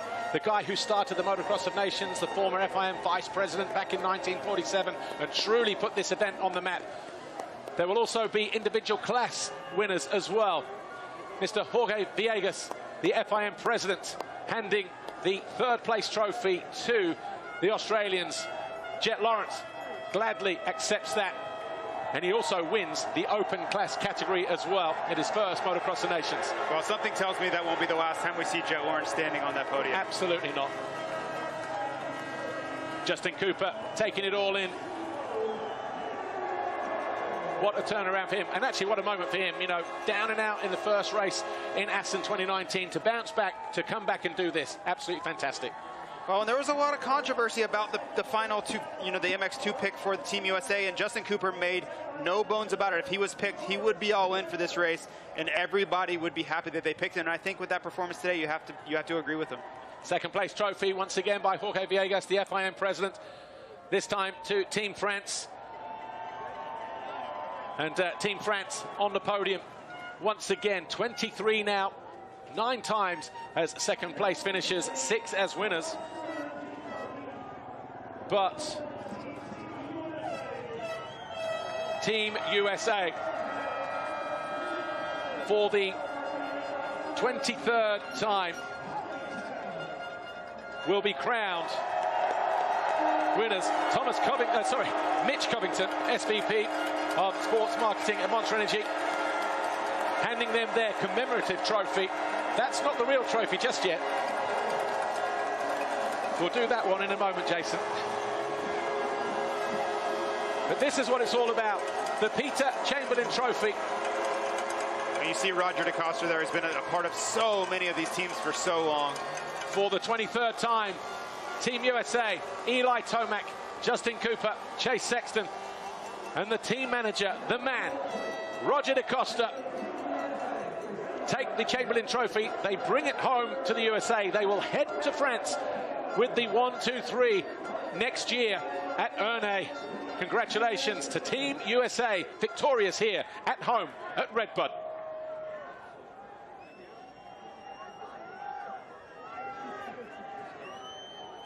Trey Kennard down there looks on. He's also been on the top step of the podium, Denver, Colorado, back in 2010. The gold plate's going to the Americans. Of course, they'll get gold medals as well a little later on. Championship rings, I think, as well. But a big day, and that is a big podium ceremony. Anything like what you would normally get at a national, that size of crowd? No, not quite. That's more of the traffic. That's what the traffic looks like exiting a national. But you mentioned Trey Kennard there. He's such an important part of HRC Honda for America. Test riding, coaching some of the riders, and giving wisdom you see there. And there's so many people behind the scenes. This is a win for them too. Of course the riders feel great, but it's truly a team effort. Jet Lawrence, the open class winner. 2 wins for him in that category. Well, class wins. He was first and second in the actual 2 races. Both Lawrence brothers now have one of those. Of course, Hunter winning the class in 2017 in MX2. Maxime Renault wins the MXGP category. And Justin Cooper should take one for MX2 if he hasn't already. I believe Maxime Renault's girlfriend there cheering him on. What an incredible performance. We talked about it, but you see Team USA celebrating, but Renault deserves a ton of credit for his performance. Absolutely. But your first 3 here at RedBud, Team USA, Team France, and Team Australia. Just one thing left to do. You're going to stand up, Jason? Oh, you know it. You know. National anthem, Star Spangled Banner for Team USA. Victorious here this weekend.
Team USA on the top step of the podium, the loudest national anthem sung in a long time. Chase Sexton, Eli Tomac, Justin Cooper, team manager Roger DeCosta. And Jason Thomas had to go outside and share the moment. Jason, how was it for you? I know it was emotional, you sitting in here, but how was it just listening to that then? Because that seemed like a fantastic atmosphere. I don't think I possess the vocabulary. Emotional, spiritual. No, but seriously, it was great. You know, you see the crowd, you see how happy everybody is, and it means a lot to a lot of people. And yeah, just all these guys, though. I truly think this was a great Motocross of Nations. It came down to the last race. We really didn't know who was going to win. Of course, I was cheering for Team USA, but I have so much respect for all 9 of those riders. So Team USA on the top step, they win the Peter Chamberlain Trophy. It is their 33rd podium in this event in 39 attempts, 23 as a winner, 7 as second, and 3 as a third place finisher, as I just mentioned. Team France, second overall. You cannot take anything away from them. They battled as well. Dylan Fernandez, Marvin Musquin, and Maxime Renault, with their team manager Pascal Fino, and obviously third overall for Team Australia, the team manager Michael Byrne. Fantastic standout performance from Jet Lawrence, winning the open class, Hunter Lawrence, and of course Mitch Evans. We'll grab a quick word with them hopefully in a few moments time, but let's enjoy some of the best moments from that third and final race, shall we? What a day we've had here at RedBud. Well, the day started out a little bit like Red Mud, but we definitely got the RedBud, the full RedBud experience. Jason Thomas, Fly Racing. Well, we've still had so much rain. We still haven't had a dry race on Sunday since 2016, but I still feel like we were fortunate. You look at all the conditions throughout the weekend. I think it tested everybody in its own way. We had a nice Saturday, a really challenging Sunday, and no matter what you say about today, those podium riders earned every second of it.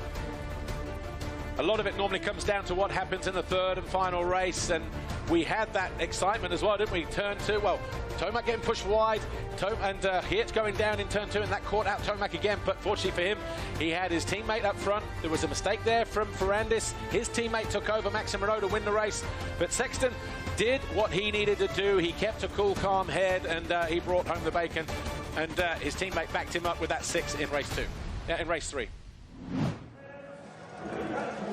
Well, they came, the fans came for exactly what they came for, and it's going to be a long night. There's going to be a lot of sore heads tomorrow. They should make tomorrow a bank holiday. It's going to be a lot of people missing work tomorrow, as you said, but again, they've earned it. And this Lucas Oil Motocross race here is on a national holiday as well. So huge weekend here at RedBud, but everybody's used to it here at RedBud. They're used to having a long night into the weekend, but this is a special one. Team USA wins 11 years, as we know, and yeah, what a way to do it.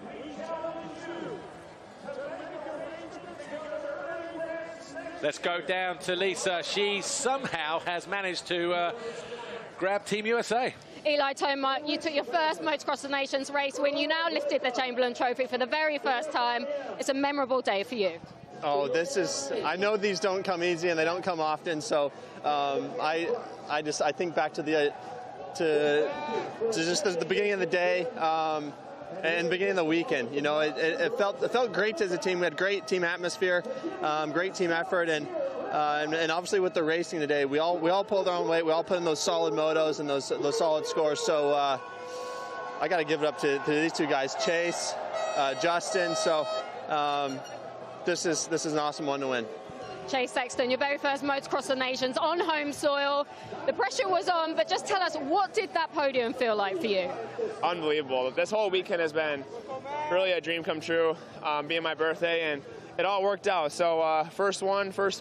I can't take that for granted because, like Eli said, they don't come very often, and I'm just so happy. That last race, going off the start, it was key to get out there, and yeah, it was a nerve-wracking race. Just wanted to get it to the finish. So stoked on today, stoked on the crowd. I can't really explain it. It's just a loss of words right now. Great job. Justin Cooper, it's been 11 years for you guys, 11 years. You really, really needed this. You were part of the winning team, and you also MX2 class winner. Fantastic days for you. Yeah, I really, everything came together for us. We had 6 solid motos as a team, and everyone was working so good together, and the crowd was behind us the whole time. It was an awesome weekend. I would never take this for granted. This is very special to us, and yeah, like you said, it's been 11 years, so that's been pretty dented in our heads, and it was long overdue. So to get it done is very relieving, and I'm proud of the guys for holding up. Congrats, guys. Well deserved. Thank you.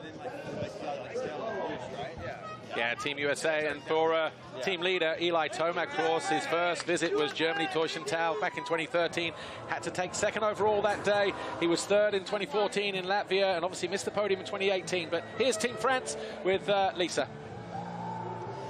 Marvin Mascan, you've got that gold plate. Tell us about it. Maxim Renault. Yeah, it's amazing, for a personal result.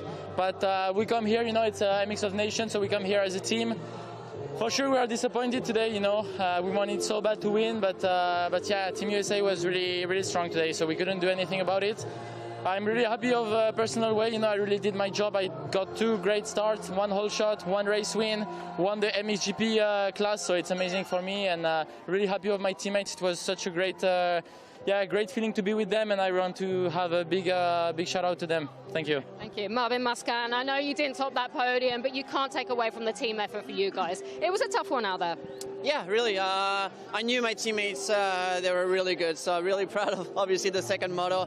The track conditions were very, very difficult. I wish we raced same as yesterday. It would have been awesome, I think, better maybe for us, maybe also for me. The conditions were tough for me on the 250. I gave my best, and I rode better and better. A little bit disappointed, to be honest, but a second place is a good result, but we were fighting, we wanted to win, so yeah.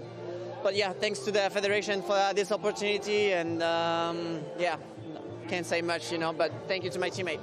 Thank you. Dylan Fernandez, that first race for you, playing catch-up, fantastic performance. Second race, okay, mixed emotions, but you were part of this team. Yeah, I mean, I gave everything for the team, for sure, but yeah, what a frustration from the second moto.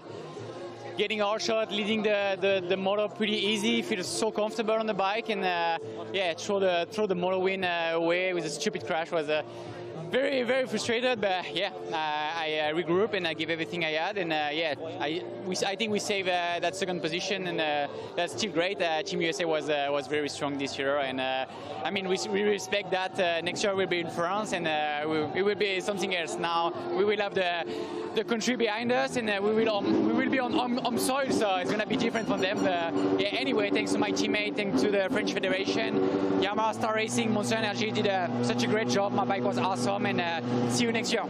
Congrats on your second place. Thank you. Yeah, Marvin Buchanan, a two-time winner now, and Dylan Fernandez, 3 wins for him. Let's hear what Team Australia have to say. Of course, we've got Mitch Evans there, Hunter Lawrence, and I think the first person Lisa's going to chat up is down there, Jet Lawrence.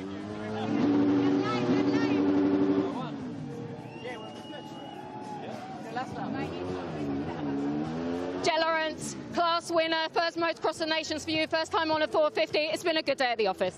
Yeah, it was really good. That second one I felt not too bad, not the greatest start, but I had a little bit of trouble with the goggles at the end, which was a bit of a bummer. I felt like my pace was a bit faster, but no, happy we got on the box for first year, and happy I got the overall win for Open, and just can't wait for next year. I feel like we have a really good team. You're going to be seeing us a lot for the next few years, so hopefully we do better and better each year. Thank you. Third overall, Hunter Lawrence for the team. Tell us about your day. It's awesome. You know, everyone rode awesome. They left it all on the track. No one gave up, you know, regardless of what happened. So awesome. We got some good years to come. This is a great year to kick off. You know, first time we're on the team together. So we're looking forward to it. It's going to be a good few years ahead of us. Mitch Evans, I know it was really close for that second spot with Team France, but you guys delivered, third position. What was that podium like for you? Yeah, it was awesome. The boys held it down today. Yeah, really thankful for them. Such a good weekend. We were on it all weekend, and yeah, just bummer I threw it away on that last moto, but plenty of good years to come. We're really excited and really looking forward to it, so see you next year in ONA. Thank you.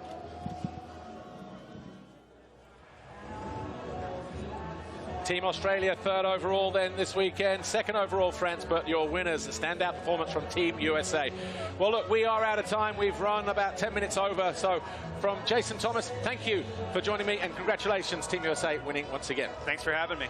And from me, Paul Malin, it's been a fantastic season, rounded off in the perfect style here with USA winning at home at RedBud. We'll see you all back in MXGP in 2023. Thanks for watching. See you then. Bye for now.